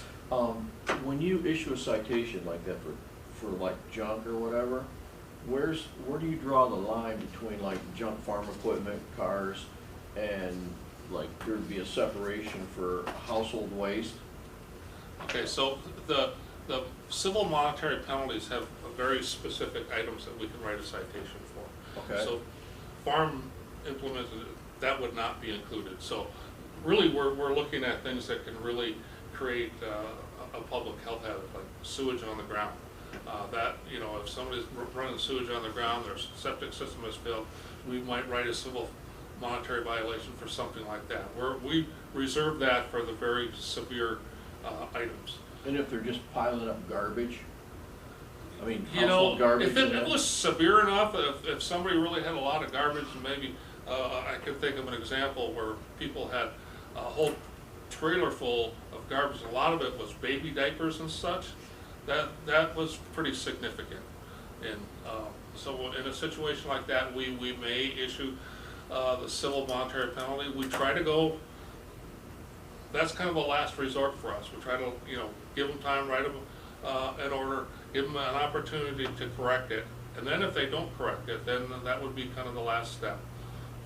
So a mound the size of a pickup truck would constitute a... Yeah, that would. Okay. You have a case like that? Well, my neighbor. Okay, well, have you sent in a complaint? Not yet. Okay. All I right. think he just has. Yeah. Yeah, it's an issue. They actually killed a couple of rats trying to cross the road from their place to mine. Yeah, that's, So, That's- I'm at that point. I mean, when you get to that point, yeah, you know, like I said, our first step would be to write orders and give them an opportunity to clean it up. Mr. Chair, yeah, Commissioner Math. the aforementioned 447 Chair Lane, our Commissioner House mentioned, that's, I understand that it is on the border of Union City and Union Township. Therefore, I have sent an email to the Village of Union City manager and also Union Township overseer and the clerk. I forget others. Even though 2021 and 22, two of our community members there complained to us. So I suggested that to follow through with either the city as well as to the Union Township. So I have not heard from any of them. So just be aware of that. Again, as a health agency, we don't want to go fight with anybody. That's our And we job. want to be No. curt. But it's our job to look out for the public health. Yeah, that's true. you know. Right there, mission, helping people live healthier. Yeah. Okay, any other questions for Mr. Andriak? Hearing none. Area Agency on Aging. Good morning. Good morning. Sutter. Included the third quarter services to victims of elder abuse report for your review. Since the time that I had written the report for the board packets, we had received another, just 19 days into July, another 12 referrals had come in over that time period. So we're really glad to have Wendy aboard. She's doing great. And now they can really truly work as a team with these individuals and with our community partners to help solve these very complex situations. We recently connected over here in Branch County with our county's emergency manager and central dispatch director and a couple of his managers. Very thorough conversation, great questions. It felt really good to be back out, working and meeting with people face to face, rather than just sending documents over email. And and having Zoom meetings. So it was a really good connection and community outreach opportunity. They will likely be, like one designee from dispatch will attend our interdisciplinary team meetings over here now, so it's great. The Elder Justice Summit last week was in Lansing. Again, another great annual event that is now back to being in person. We heard from the Attorney General, who spoke on a number of different pieces of legislation, one of which that is of great interest to us because we constantly run into guardianship issues with the paid guardianship businesses that are running in both counties and serve wards in both counties.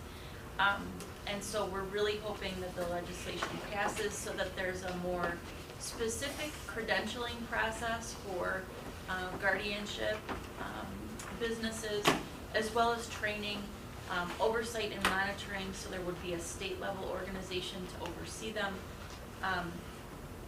And then a complaint process when something isn't going quite right or they can't produce a report for a ward who is paying for a guardianship. Some people want to have a guardian because they don't want to make those decisions themselves.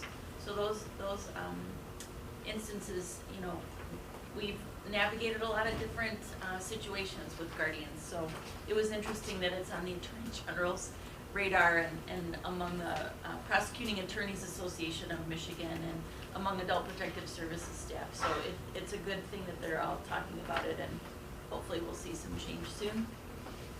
They also had a good segment to the agenda, which I think is an unsort of spoken topic, the notion of vicarious trauma.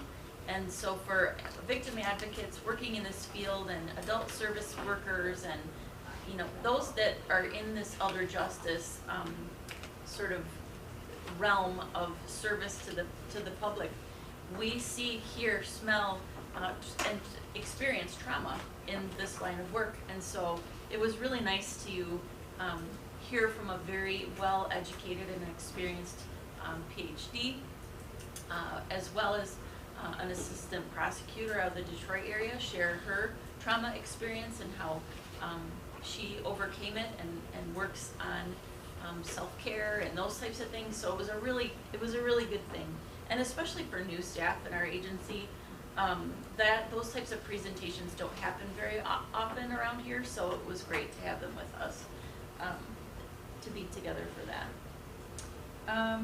Good best practices, all sorts of great things happened that day, so we were glad to go. The annual implementation plan has been now between both counties through the full board, and so I appreciate everybody's kind comments. Thank you very much. We'll be up in Lansing presenting that to the Michigan Commission on Services to the Aging in September. Let's see, outreach events, so everybody got a pen. Our pens just got delivered yesterday, so enjoy those. Styluses are very popular among older adults because working with smart devices and tablets with fingers that don't necessarily have the sensory you know, nerves and things, and hitting things erroneously is very frustrating sometimes. It is for me too. So it's kind of nice to have a stylus. So we hope you'll join us at the fair for these outreach events. We coordinate with our health promotion team to staff booths on both Veterans Day and Older Adults Day, Seniors Day. So Ashley Ellsworth, our field representative, joined us on site for our advisory committee meeting, and then also did her annual review of our operations, our care management program, met with staff, looked at HR records, so Teresa and her team were involved in that. It was kind of a team effort, truly team effort, and she had nothing but positive things to say. I don't anticipate any findings or recommendations, and that formal report will be shared with the board once it's issued. Provider assessments continue. I'm heading over to Burnside Center to watch their lunch operation today. They serve in sort of a family, sort of a, what is that, a line. So you go through the line to get your lunch, and I'm excited to see a full dining room. It's going to be a great day.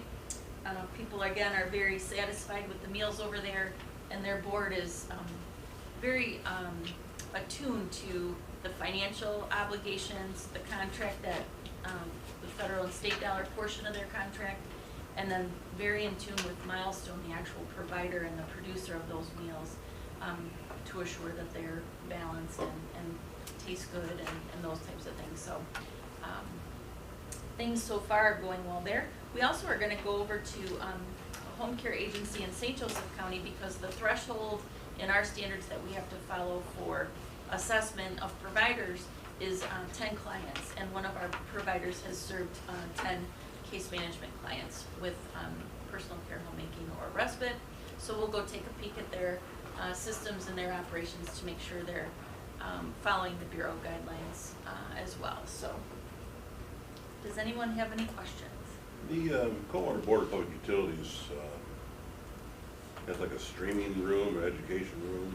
Have you heard about that?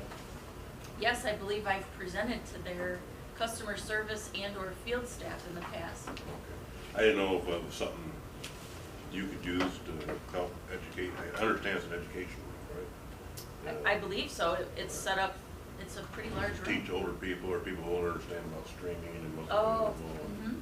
I think it's called the Streaming Cafe or something. Oh, neat. But I know it was advertised here a month or so ago. I didn't know if it was something that you could make a benefit of. So. Thank you. Sure. And we'll talk to our community partners about it too, because I'm not sure if Amy and her team are aware of that either, Commissioner Houts. And they have a really big tech group that meets, and they have, you know, the internet and how to use devices, and mobile phones and things like that. So between she and her volunteers, maybe they could host something there. That would be fun. Any other questions for Laura? I have received a request from a Board of Health member for a short break, but I want to kind of get through the departmental reports, and then we'll take a short recess, if that's okay. All right, Alex.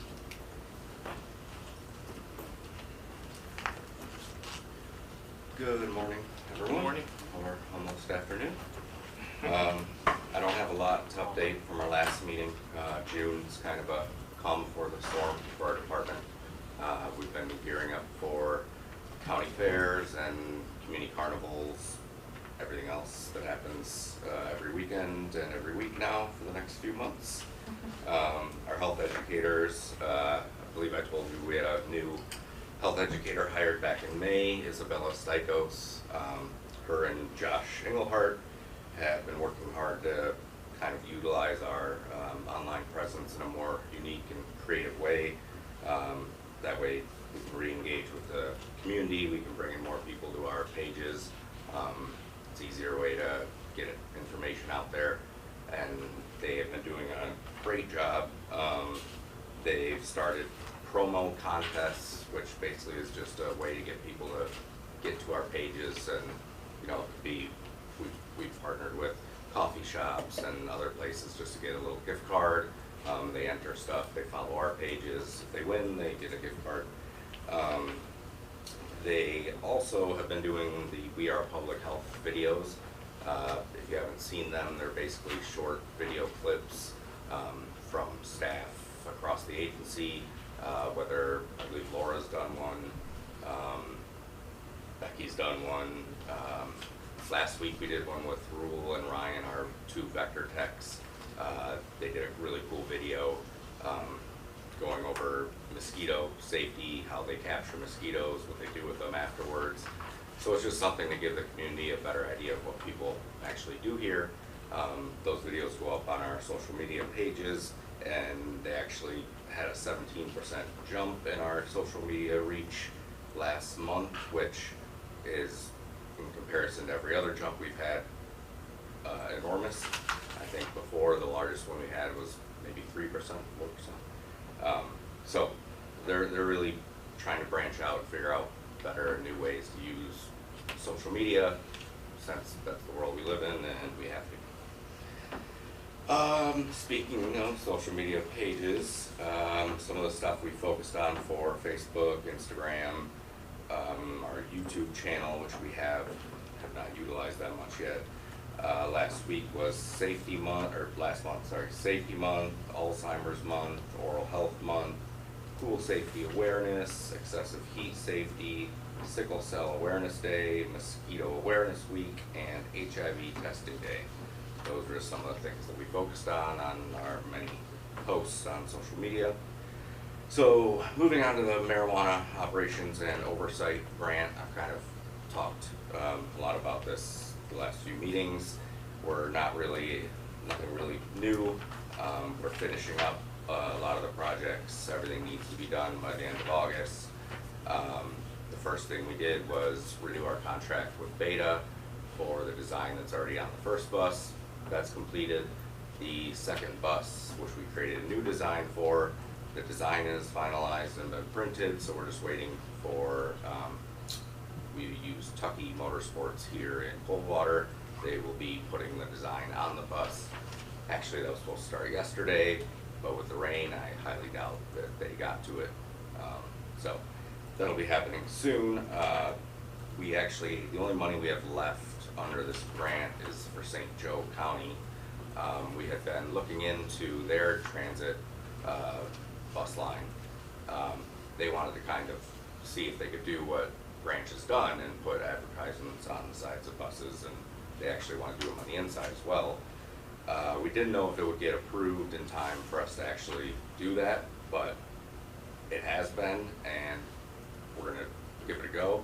Like I said, we don't have that much time left to figure it out, get it all set up, and all that, but that would be for us, it would be a really great way to use that money in St. Joe County. The buses around here, I mean, I don't know if you've seen any of the buses that our design on it, but to me, it's a great way to advertise. It's a moving billboard, basically. And another thing we did was put a billboard in Hillsdale. That one doesn't move. But so that one's, the billboard's up. The Comcast commercials, which I've mentioned before, those are running. We really don't have anything left to do but try and figure out this bus situation in St. Joseph County. We have a backup plan to utilize the money if that doesn't work out, which would be to go with Comcast and do the similar thing, only in the zip codes in St. Joseph County. That wraps up the marijuana grant. Some of the events we have been to, Three Rivers Community Resource Roundtable was the beginning of June. Branch County ISD Family Fun Day was also the beginning of June. We attended the Three Rivers Water Festival, which is always a pretty big event. That was on June 16th and 17th. Apparently there was a really good turnout. Things went well there. We also had, we participated and helped set up the Hillsdale County Safety Fair. From my understanding, was something they used to do, and they kind of reintroduced it this year in a different way. They did it at the fairgrounds. We had our emergency preparedness coordinator out there. We had our car seat tech out there. And from what I understand, it went very well, and they had a lot of people show up to that.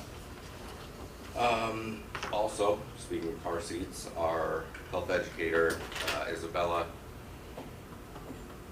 in July, earlier this month, she is now a certified car seat technician. It was a 4-day, it was actually a very intensive program. I didn't know it was that much, but it was 4 days, 9 days. Anyways, she knows everything there is to know about car seats now, and it's good to have her. So lastly, I want, for the update for our community health worker program, our community health worker, Rachel Wall, wanted me to share kind of a success story that she's had recently. A lot of the work that she does can be very frustrating. Anytime you're working with the public is, but particularly some of the individuals she has to deal with can be frustrating. But she had a success story that she really wanted me to share, so be real. Rachel recently took the case of a young homeless man. She found out that he had only recently turned 18 years old. He should be a high school senior in St. Joseph County this upcoming fall. The young man had no housing due to a deteriorating relationship with his father. His father also was dealing with his own personal issues. This led to him being kicked out of the house once he turned 18. Unfortunately, he didn't have any family members or friends that had the capability to take him in or help him out in any way. So he ended up reaching out to Rachel. It was a very difficult case given the fact that sometimes she didn't know where he was staying, how to get in touch with him, things like that. So she worked tirelessly and spent well over a month looking at all the resources she's accumulated. She went through, I want to call them back channels, that sounds bad, but she went through every line of communication she could find. And after, I don't know how many phone calls, she would call me at night saying she just got off the phone and asking how to enter that into her timesheet. But she eventually, and this is the good part of it, she was given the name of a family by a completely random resource. Someone that she had just reached out to because she thought that they might be able to help. She ended up getting this individual into a house with a family that's going to keep him for the rest of the summer and all the way through his senior year so he can graduate. They also got him enrolled in, I'm not familiar with the program, but it's called the U program through Michigan Works. Helps him get his driver's license. So it's just kind of amazing that after all that, he ended up in a loving home where he's taken care of for not only the rest of the summer, but also all the way through his senior year. I mean, that was above and beyond what we actually were hoping they would do for him. So again, like I said, I know firsthand from what Rachel tells me, there's a lot of frustrating cases, and this is one that ended very well. So she wanted me to pass that along.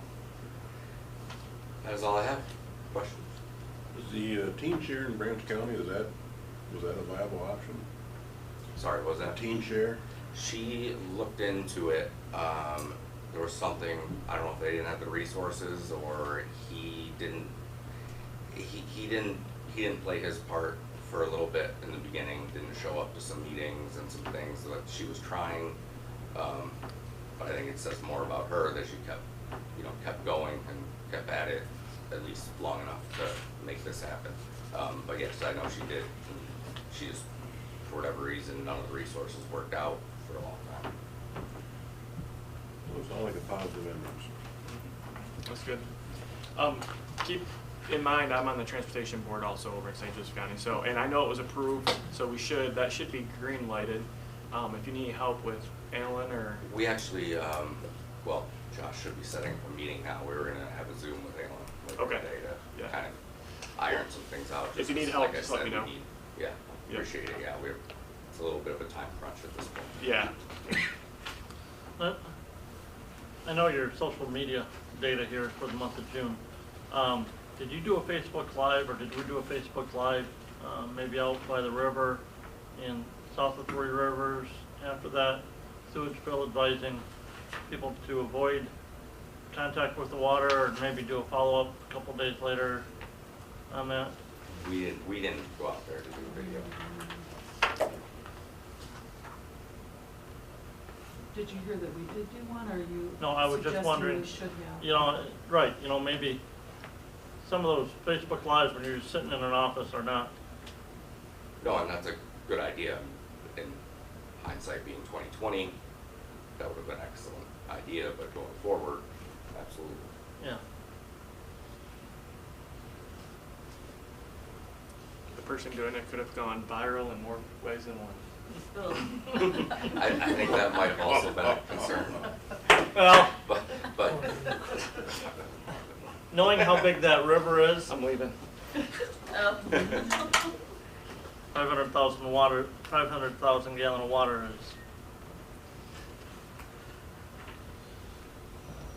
is, we can have a discussion about that, so. All right, anything else for Alex? If not, thank you, Alex. thank you. Callie, Thanks, Alex. personal health, Hello. I thought you were taking a break. huh? I thought you were gonna take a break. After departmental, Oh, after, not checking, you just, yeah, I got that on my schedule. okay. I'll be quick. Hi, Callie. So I had a little bit of information here on some arboviruses that are starting to be detected in mosquitoes in Michigan, along with some positive rabies detections as well. I did have a link on the online one that was the article with the kitten and detected in Oakland County for rabies. And in that article, it can take you to a map that shows like detections for rabies in Michigan, which is pretty interesting. We did receive our fit testing equipment that you approved for us, which we were very excited about. We had a training with our EPC and our supervisory staff on using the equipment, so that is something that's really cool because we'll be able to fit test our staff annually and very efficiently, as well as use it in the community. The machine is very quick and it detects particles in the room. You puncture a mask and hook it up to the equipment, and the person that's getting the test done performs certain exercises and breathing techniques to make sure you get a proper seal on the mask, and it just takes you step by step with that machine on making sure that they have an effective and safe mask to wear if needed. So we're really, really thankful to receive that equipment. Alex mentioned that we did some social media on the National HIV Testing Day, and we did have an increase in June of testing. We did 15 tests. Most of those were performed in St. Joe County, so that was a higher number for us. Let's see here. There have been some updates to the WIC program. So there was an approved new physical presence waiver. There was actually a webinar that was going to go on today that explains more detail in what this waiver will consist of. So this is something that can, I guess it was kind of an extension from the pandemic. So once the public health emergency order is over in August, this new waiver that WIC adopted will take place that can give people the option to do a virtual appointment. This is supposed to be a rare occurrence. There have to be special circumstances. I don't know what those are at this moment because I'm not in the webinar, but I'll have more details on that soon. So I think that this will be a good option because we don't want people to fall off the program because they can't get to us. So if it's, they have something going on in their life where they can't make their appointment, that could, potentially jeopardize them not being able to use their benefits, then this will be a good waiver to have in place in case we absolutely need to use it. Obviously, we'd like to see people in person, but I will explain more details on that once I receive them. We did apply for an in-kind donation from Delta Dental for some oral health supplies, so like toothpaste, toothbrushes, infant toothbrushes, some brochures on, rethink your drink and things like that. So we did receive that grant, so we should be receiving a supply of those items to each office, which will be a nice complement to our varnish program. So I don't know if we've received them yet, but we will have those items available for people when needed in our clinics. Let's see here. We posted for a part-time technician for hearing and vision. We had one of our part-time employees take over for our full-time employee that retired. So we are now posting for a part-time position for that. And then lastly, I just wanted to mention that we do an annual clinic survey that ran in our clinics from July 19th to 24th. There was a QR code that they could stand in the lobby and take the survey, and it just asked, are you satisfied with our customer service? Are you able to make an appointment in a timely manner? What do you like that we do? What don't you like? What would you like to see more of? Things like that. So we did send that out via text to all of our WIC clients as well, because we have that capability. And we'll be analyzing that data to evaluate for any quality improvement needs. That's all I have for you today. Any questions? One question I have for you on the animal bite potential rabies exposure. Where is that numbers coming from, like the hospital or coming from the police department? that are reporting those Yeah, they to can us? come from various different reporting, from hospitals or, doctor's office, things like that. The 6 that are on there are like all probable cases, so those are cases that are like, I got, or somebody can, call in because they have an animal bite, like, oh, I got bit by my neighbor's cat, and, most of those are probable, being that the end result was after the confinement period for an animal, which is 10 days, that the animal is still healthy and well, it's not symptomatic, so there's no risk. Did you also know the communicable disease data on page 62 gives you a comparison of hepatitis C from fiscal year 21-22 versus 22-23. Yeah. Yeah, and you can see that the numbers are higher this fiscal year. So I just wanted to point out that you do have some local information there. Yeah, the committee I would- has I numbers guess- too. My question would be, where was that at in fiscal year 1920? And we can pull that for you. Because, just like influenza, where, how many influenza tests were done from March of 2020 through, last year? And so, were we just not testing for it? And so now we are, and so we're seeing an increase in that number compared to last year. Good question. I would note that also the accuracy of this page is not 100%. So these are confirmed and probable cases. So when I pull the report, some of those cases could still be probable where there's not lab confirmation that went along with them yet. So they could end up being not a case either. So sometimes if it is probable, it could reflect that the numbers are higher than the end result, because some of these things just take time to work themselves out with, doctors and testing and things like that, so. Okay, makes sense. I have 11:06. We will take a, 5-minute, 4-minute recess. We stand at recess.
It is amendment number 2. The salary and fringe together number is $5,187,153, and our required contribution to MERS is $519,744. So that's 10% of our current budget of salaries and wages. It's actually only 5.5% of the total budget. The total budget is $9.5 million for Amendment 2, and so that 519 equals 5.5% of that. If you're looking at just the unfunded portion, or the back pay for that unfunded, it's 7.5% if you're looking at Amendment 2. Looking forward, because Amendment 2 is using the actuarial report from FY21, so if you're looking forward, this is where you'll see we have a total budget of just a little over $8.5 million, and the required percent, or the required contribution is $548,820, which is 6.4% of the total budget. And the if you're looking at only salaries and fringe for the original budget for FY24, it's a little over $5 million, and the underfunded portion is $445,000. So the it's 10.5% of the payroll cost, and the unfunded portion is 8.6% of the total payroll cost for the original budget in FY24. And I can send it to you by email if you really want all the details. That would be awesome. I appreciate it. Thank you. Okay. So, moving on to bills. There's a couple of things here that are not normal. You will see R. Johnson Builders on page 68. That is the down payment for the work at the Three Rivers facility, the remodeling of the exterior of that building.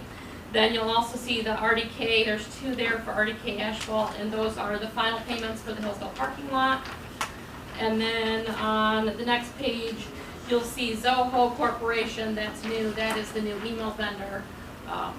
So other than that, I would be happy to answer any questions that you have. The bills total $503,600. Any questions? If not, I'll entertain a motion to approve the bills for the month of June as presented. Is that Zoho monthly? Does that have like a It's a subscription? yearly cost for Okay. Zoho. Move to approve and pay. Support. Motion by Commissioner Houck, support by Commissioner Hoffmeister to approve the June payables. Any further discussion? Hearing none, all those in favor say aye. Aye. All those opposed, motion carries. Financial statements for the month ending June 30.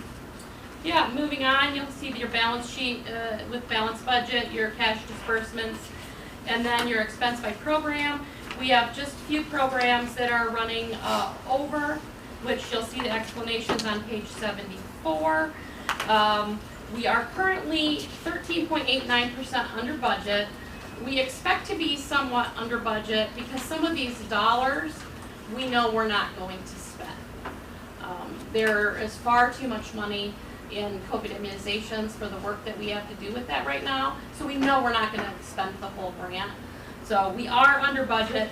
We do project that we're in a good place, and that there may be a little bit of unspent money when we get to the end of the fiscal year that we can, redirect. But right now, still a little bit early to tell, but we are monitoring and keeping an eye on it. I'd be happy to answer any questions you have. Any questions on the Yes, financial statements? Mr. Chairman, Ms. Fisher indicated that we may have to send the money back. Can be used for any other purposes? I know last year we sent, Mr. Chairman, some money back. Yeah, so each grant has specific requirements, and we do spend what we can, what's allowable, but we will be returning some money to some of these grants because it isn't fiscally responsible to spend the money if it's not needed to be spent. So remember, these are grants for special activities, like, for example, COVID. And, as our COVID work drops, that's why we're not able to spend those funds. And they are specific. You may only do the following activities to draw down funds on that grant, and we just don't have enough work to do in those specific areas to be able to draw it all down. We wish we could spend it other ways. Will any of that, and some of that may be able to be rolled over to the next fiscal year as well? Maybe. And a lot of those COVID dollars are rolling over. We won't know that for sure until the end of the fiscal year. Probably, actually, it will be closer to December before we know what the rollover is, if there's rollover. Some we know. I mean, there's been some notification through the MDHHS office that there are funds that have been acted on, and we will be getting them again. I don't know that we know the exact number, but we have been advised that it's coming. All right, I will entertain a motion to accept the June 2023 financial statements as presented. I said, Yeah. Commissioner House moves, Commissioner Matthews seconds to accept the June 30, 2023 financials and balance sheet as presented. Any further discussion? Hearing none, all those in favor say aye. Aye. All those opposed, motion carries. Moving ahead, committee reports, Finance Committee. We have the minutes of their June 17th meeting in the agenda, in the packet. Mr. Hoffmaster. We had a phenomenal Finance Committee meeting on July 17th. Most of what we discussed is on the new business agenda. We talked about the vaccine storage unit, the Hillsdale elevator, increase in per capita for the 3 counties, and then also the St. Joseph County AAA increase. There is an error in minutes that it should be corrected. And it is, as soon as I find out what the number is. It's the first bullet. Yeah, the total for the vaccine refrigeration unit is $7,798. Is So it that not 3 30 does not cents? belong there. The old 3, don't Sneaky 3. With the correct, I make a motion that we accept the Finance Committee's minutes with the amendments. I'll support. Thank you, John. Motion by Commissioner Hoffmaster, second by Commissioner House to accept the Finance Committee meeting minutes as corrected. Any further discussion? Hearing none, all those in favor say aye. aye. All those opposed, motion carries. Program Policy and Appeals Committee meeting minutes. Commissioner Matthew, anything that you would like to discuss regarding that? Yes, thank you, Mr. Chairman. We had an appeals from 837 Dragon Shores Drive, Coldwater, with issues which in your package, and the Board of Health Program Policy and Appeals Committee denied the request, and the committee unanimously recommended to the full board. Therefore, I am making a motion to accept the committee's The minutes. minutes. Thank you. Motion by Commissioner Matthew, is there support to accept the Program Policy and Appeals Committee meeting minutes? Support. Support by Commissioner Hoffmaster. Any further discussion? Hearing none, all those in favor say aye. Aye. All those opposed, motion carries. All right, new business. Item A, the emergency health, environmental health appeal. Let me get that door here. And as Commissioner Matthews said, this was discussed at the Program Policy and Appeals Committee Yes. meeting, and the recommendation, as in the minutes there, was that the Board of Health deny the appeal. Any, Commissioner Matthew? Thank you, Mr. Chairman. I make a motion to accept the committee's decision. We have the packets on record, why it is we have denied. Therefore, I make a motion to accept. Is there support? I'll support him. Motion by Commissioner Matthew, second by Commissioner House to accept the Program Policy and Appeals Committee recommendation to deny the environmental health appeal for the property at 837 Dragon Shores Drive, Coldwater, from Mr. and Mrs. Ross. Is there any discussion?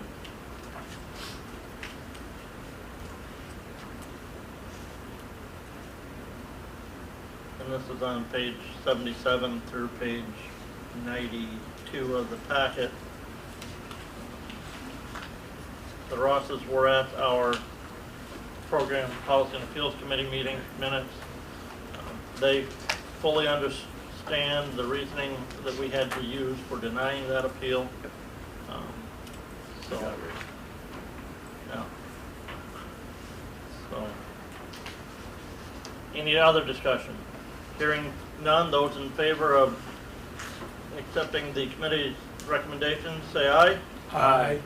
Those opposed, motion carries.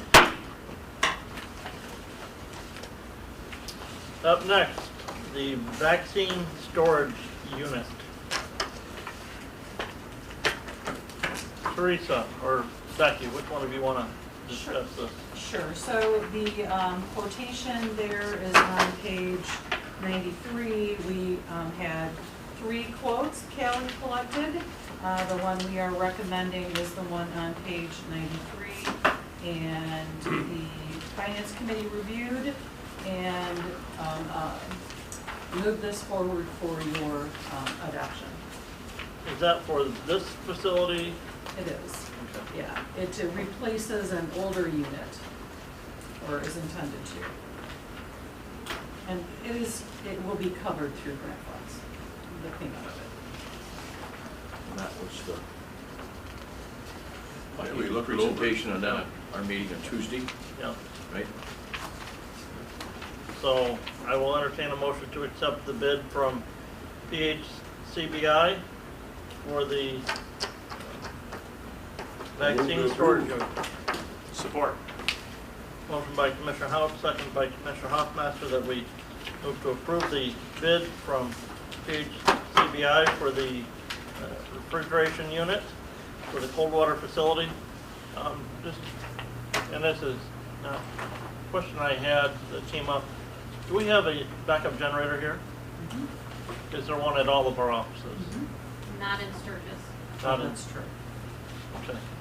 But we're not really storing vaccines in Sturgis, we just take them there for the day, right? No, we store stuff there, but there is alerting equipment that will alert our staff if they need to go and grab them. Okay. Mhm. We have temperature sensor on that. Mhm. And it makes calls. Okay. Yep. And then we would just move it to like 3 rivers if we had like a long-term Or power cold outage. water. Or cold water, yeah. Yep, they're about equal. Okay. Okay. Any other discussion on the motion to accept the bid? Hearing none, all those in favor say aye. Aye. All those opposed, motion carries. All right, next, the Hillsdale Elevator Project. Teresa will do this. Yeah, so Michigan adopted a new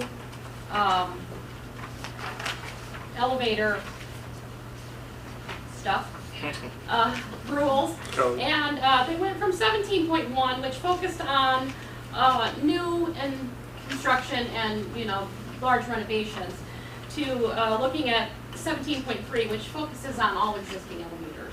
And so our elevator company had reached out to us that does our maintenance on that we have our contract with, on June the 7th, and they indicated that this had happened and gave us information, and that the deadline for compliance with this new rule was June of 2024.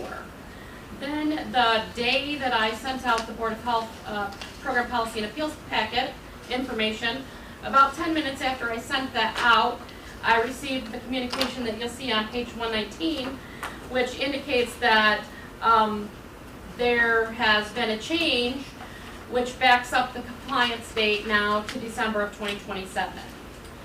So they, rule is still the same, it's just how long do we have to adopt it. And they have then issued us a new quote, which gives us a discount of 10% if we go ahead and get this work done in 2023. So, basically, the original quote was $29,704. The new quote is $26,734. I don't believe from my research that we're going to get out of doing this work. It just becomes a question of when we do it. And forgive me, Teresa, I just had this thought this morning. Do we have staff, does the health department have staff in the basement of that building? No, but we use the conference rooms in the basement of that building. Okay. The reason I ask that is the old health department building, which is, we now use for, which is in front of that, we use for our front of the court facility. We have decommissioned that elevator in that structure. And so my questioning was, is do we need to pay this? Or are we further ahead if the county would agree to it, of just decommissioning that elevator in that building? We have a large storage unit in the basement. Okay. That we use for equipment storage. Okay. I would hate to lose it. And the janitorial uses the elevator to get their carts and stuff up and down. Up and down, okay. So really, I guess the question is, do we wait till 2027 to buy the parts? But the county was also contacted with our elevator. They've ordered 1 million of these devices. They're going to put in the storage, so they don't want to keep these devices around Yeah. Yeah. for several years. Do we take advantage of the savings now, or what the price is going to be in the future? Yeah, I know. At the county level, our other facilities, we use Schindler just because of the maintenance contracts and stuff, and they have sent numbers over already as well. But I don't have the breakdown on a per elevator. And I don't know if it's different from one elevator to the next, what that cost is gonna be, so. I think the county, when I just got the email on it, I think it was 26,000 if we took advantage of it. So pretty much the same price that we're getting here. Yeah. Is there a price for like a threefer? Well, So there, you know, I think, don't we have 3 active elevators? but here's the issue. The health department is required to maintain the facility. Our elevator service contract is with, or who is it with? We use Schindler. Schindler. Yeah. I don't think Hillsdale County uses Schindler, We maybe use Otis. maybe. The counties, our other elevators are on a different Program. service maintenance contract than what the health department building is. So, Do we have the funds available? Well, that's a good question. It's not in the current budget, but I do think that when we get to the end of the year, we are gonna have some wiggle room with some funds that went unspent in other areas that we can redirect here. So I do think that we would be money ahead if we budgeted to pay for half of this out of the current fiscal year that ends in September 30th. And all of it if we have that much room, right? But get the process started so that we can. well, but this is, technically, shouldn't this come out of the money set aside for the Hillsdale building? Well, it should, but that money has been completely depleted. Right, and, yeah, that's, so we're gonna be going in the negative and technically in that account if we expend it before, because we're gonna, we're still putting that $2,000 a month set aside into that building maintenance fund. And one of the things that I would propose to you at the end of this year is that if there is extra money, before we spend or send extra money to MERS, that we replenish some of that, because we did have to use the entire account, which leaves us with nothing. We cannot use grant funding to cover capital improvement costs, so it has to be local appropriations. That's the only money that we can spend there. So if we have a little extra, replenish some of that. I'm not saying you have to take it clear back to, send every dollar we have there, but replenish some of that so there's a little cushion in case we have stuff that comes up. I make a motion that we approve the upgrade for the elevator in Hillsdale County. I'm not supporting on that. We have a motion by Commissioner Hoffmaster, support by Commissioner House to approve the proposal from Schindler Elevator Corporation for the door lock system on the elevator at the Hillsdale location. Any further discussion? we talked about it at the finance committee level, that kind of what Commissioner House was suggesting, that we feel like taking advantage of the discount now is better long-term planning on our part. So we thought it was a good idea to do it now. Any other discussion? On that note, we may be time-wise ahead to do it now, rather than wait when they're backed up in doing the installations on so many other ones. Because there's other entities around the state that's not gonna do it right now, they'll wait. So if we wait, then we might not be able to get on the list at an appropriate time to get it done. So if we can get it done now for 10%, then, now would be the time to do it, I would think. Any other discussion? Hearing none, all those in favor of approving the bid from Schindler, say aye. Aye. All those opposed, motion carries.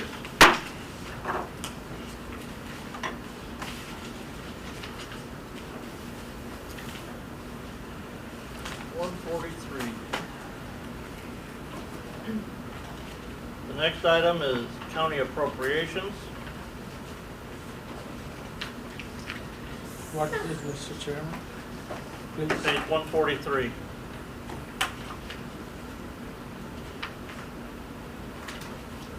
Teresa put together this information for you. We discussed it at the finance committee. We can go back and we can review that information if you would like.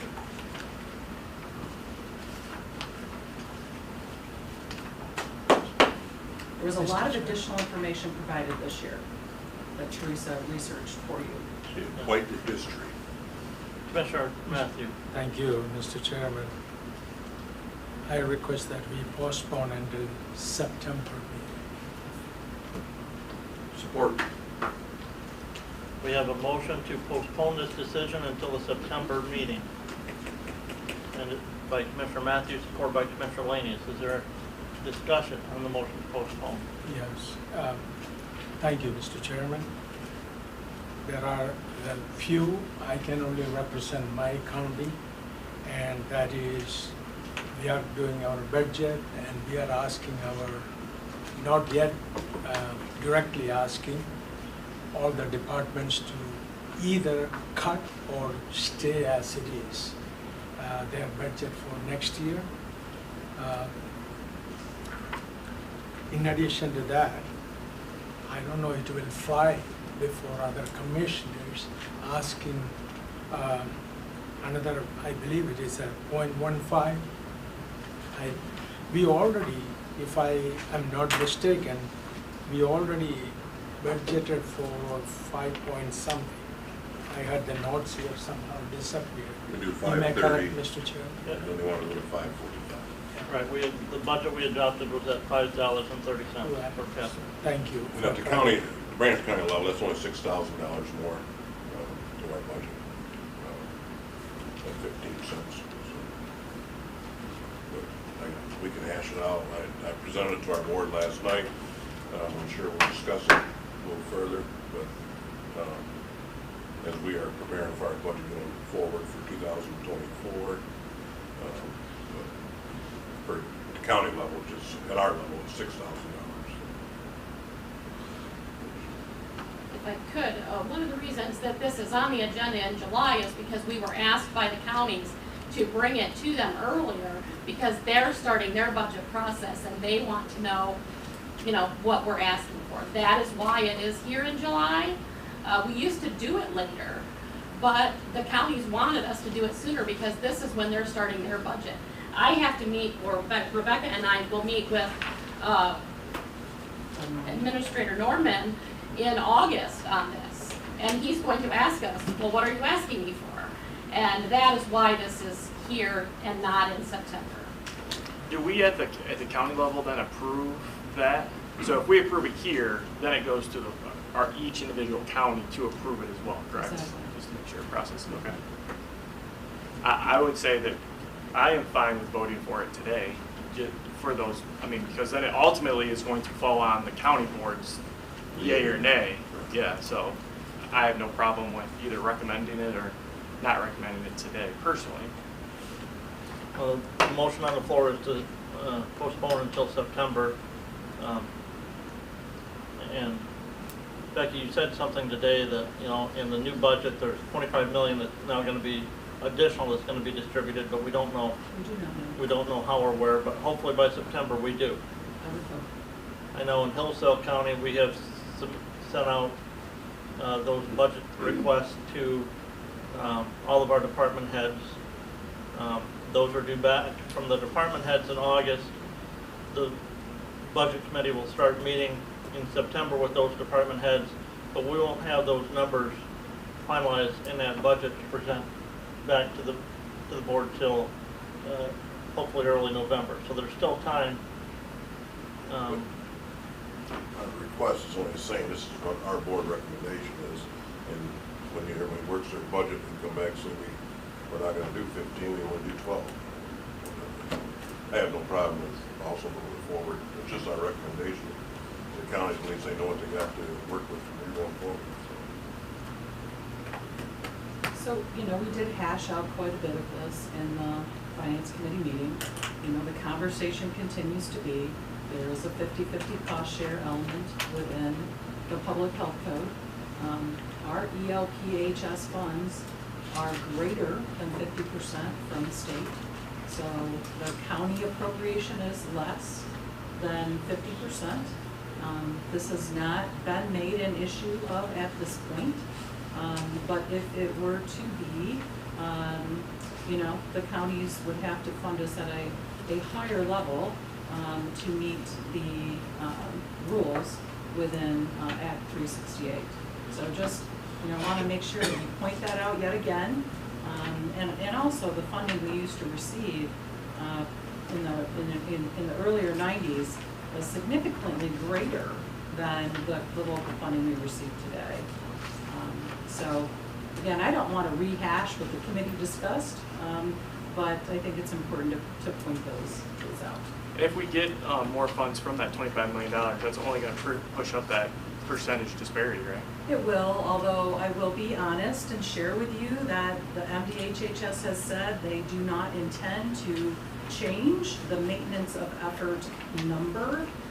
So, you know, that minimum amount of funding at this point is not intended to be changed. Is that what they're saying? Are they saying the dollar amount or the percentage? So that dollar amount. So there's lots of moving parts here. Maintenance of effort was set in 1992, and it hasn't changed since then. Yeah. However, as we know, costs have definitely changed, right? You know, but 368 still says 50-50. Local 50%, state 50%. So what we're just sharing with you is that the state funding right now is much greater than 50%. Local is less. And that is going to continue to skew with this additional state funding now. And, you know, what's the big deal? Well, maybe not a lot right now, but, you know, what does the future hold? I don't know. So. I think, Mr. Chairman, Yeah, our health officer and the finance director saying that is correct. But I am representing not only here, I am representing my county, and we have 2 millage will be coming up next year, renewal 1 including our AAA. And then we are going to ask another $6,000 here. Then I received a letter from our sheriff, certain financial increase, not the petrol, some other. So I cannot ask Branch County taxpayers, Tom, give me $6,000 or whatever. So I cannot, I say, we'll wait and see until September when everybody see what is going on, and hopefully we'll get that part of our $25 million, which I have a strong feeling that, knowing few people there, Branch, Hillsdale, and St. Joseph County get a good chunk. There are many reasons I couldn't express at this time. Thank you for this. Any additional comment? or discussion on the motion to postpone? I represent Branch County also, and I had no problem taking 15 cents to our county administrator for, he can see if it fits within our budget, and when he meets with the agency here, at least they know what they're talking about. So. Any other discussion? Well, I think we in Hillsdale County need to see where we're gonna be at in our budget with meeting our, all of our directors, their budgetary requirements to see exactly where we're gonna be at. So be more inclined to wait until September.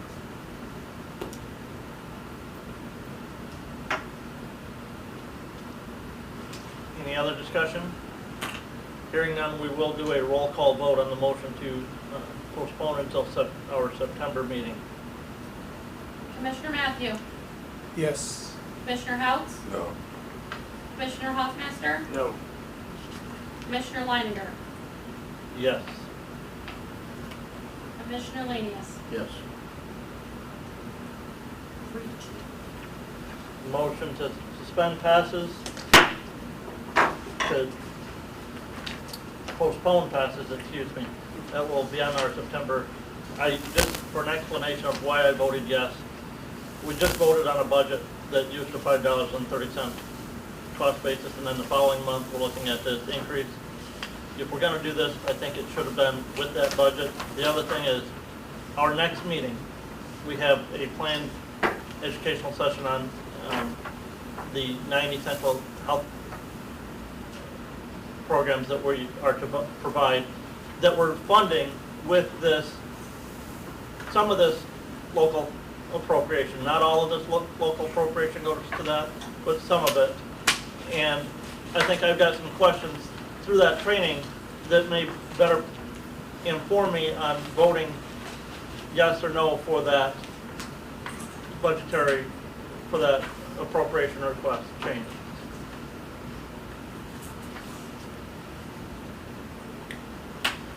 Next item on the agenda, the AAA appropriations, and that starts on page 165 of our packet. Laura, do you want to go over this, or Becky? I'll just say that the Finance Committee reviewed this as well. We had requested from both Branch and St. Joseph County an increase in the local appropriations to the AAA, and that was in 2018-19, Laura? Correct.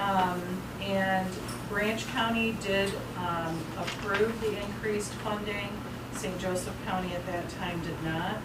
So our request here is for St. Joseph County to increase funding so that we receive the percentage of funding from St. Joe and Branch that corresponds with the agreements or understandings that are in place for the Area Agency on Aging for Branch and St. Joseph counties. Would you add anything to that, Laura? Nope. What is that percentage? 58-42. Or 58, 42, sorry. And that's based on a per capita, based on population, I'm gonna guess. Population, and it follows the allocation process with all the federal and state dollars as well. Commissioner Matthews. Mr. Chairman, I wonder, I don't want to put our vice chairman on the spot, but I wonder either he can give us some input, your financial stability of your county, Yeah. to have them pay this. Again, I am not saying no. I just want to make sure that when you go there, you are 6 or 7 commissioners, you confront and say, you did this, just that. So I need to learn from you. Sure. If you have, if not, some other occasion. Well, thank you, Tom, I appreciate that. Can I make a motion first that we approve? You may. Yeah, I'll make a motion that we approve the increase for St. Joseph County for the AAA appropriations. I second, because you have. Any, we have a motion by Commissioner Hoffmaster, second by Commissioner Matthew to approve the appropriation request for St. Joseph County. So right now, are we not at that 52-48% then? Correct. We're not at that. And I think they'll step up St. and take Joseph. care of their obligations. Well, I'll tell you from, we talked about this, that we're all in this together. All three of our counties are in this together. We talked about that when we were negotiating with Branch County about the buildings, and I wholeheartedly feel that way. If our portion, St. Joseph County, I'm one of 7 commissioners, but if our portion is not, if we're not living up to our commitment, then we should live up to our commitment. So I am fine with it, and that's why I feel comfortable recommending to the full board. Well, my question would be is, are you gonna pay us back for those? Now that, I can't promise you, I do not promise you that. But I appreciate you just kind of jabbing that in there, Hillsdale. Mr. Chair, I want to make sure I am on record. If few people calls me from that area, not relating to this, if they do, I know whom to Yes, have them call me. Thank you. Any other discussion? Hearing none, all those in favor of approving the AAA appropriations request for St. Joseph County, say aye. Aye. All those opposed, motion carries. We're not gonna do a roll call for that one? No? Seems how the only commissioner here from that county moved for adoption of the, Be all right. now, I would tell you that, one way to kill an item that you don't want Yeah. is to move for adoption of the item, so. If you know you have the votes. Moving forward, item 10, public comment. Going, gone. Just refill it down. Number 11, adjournment. Move to adjourn. Support. We have a motion by Commissioner Laney, a second by Commissioner Hoffmaster to adjourn. All those in favor say aye. Aye. All those opposed, motion Aye. carries.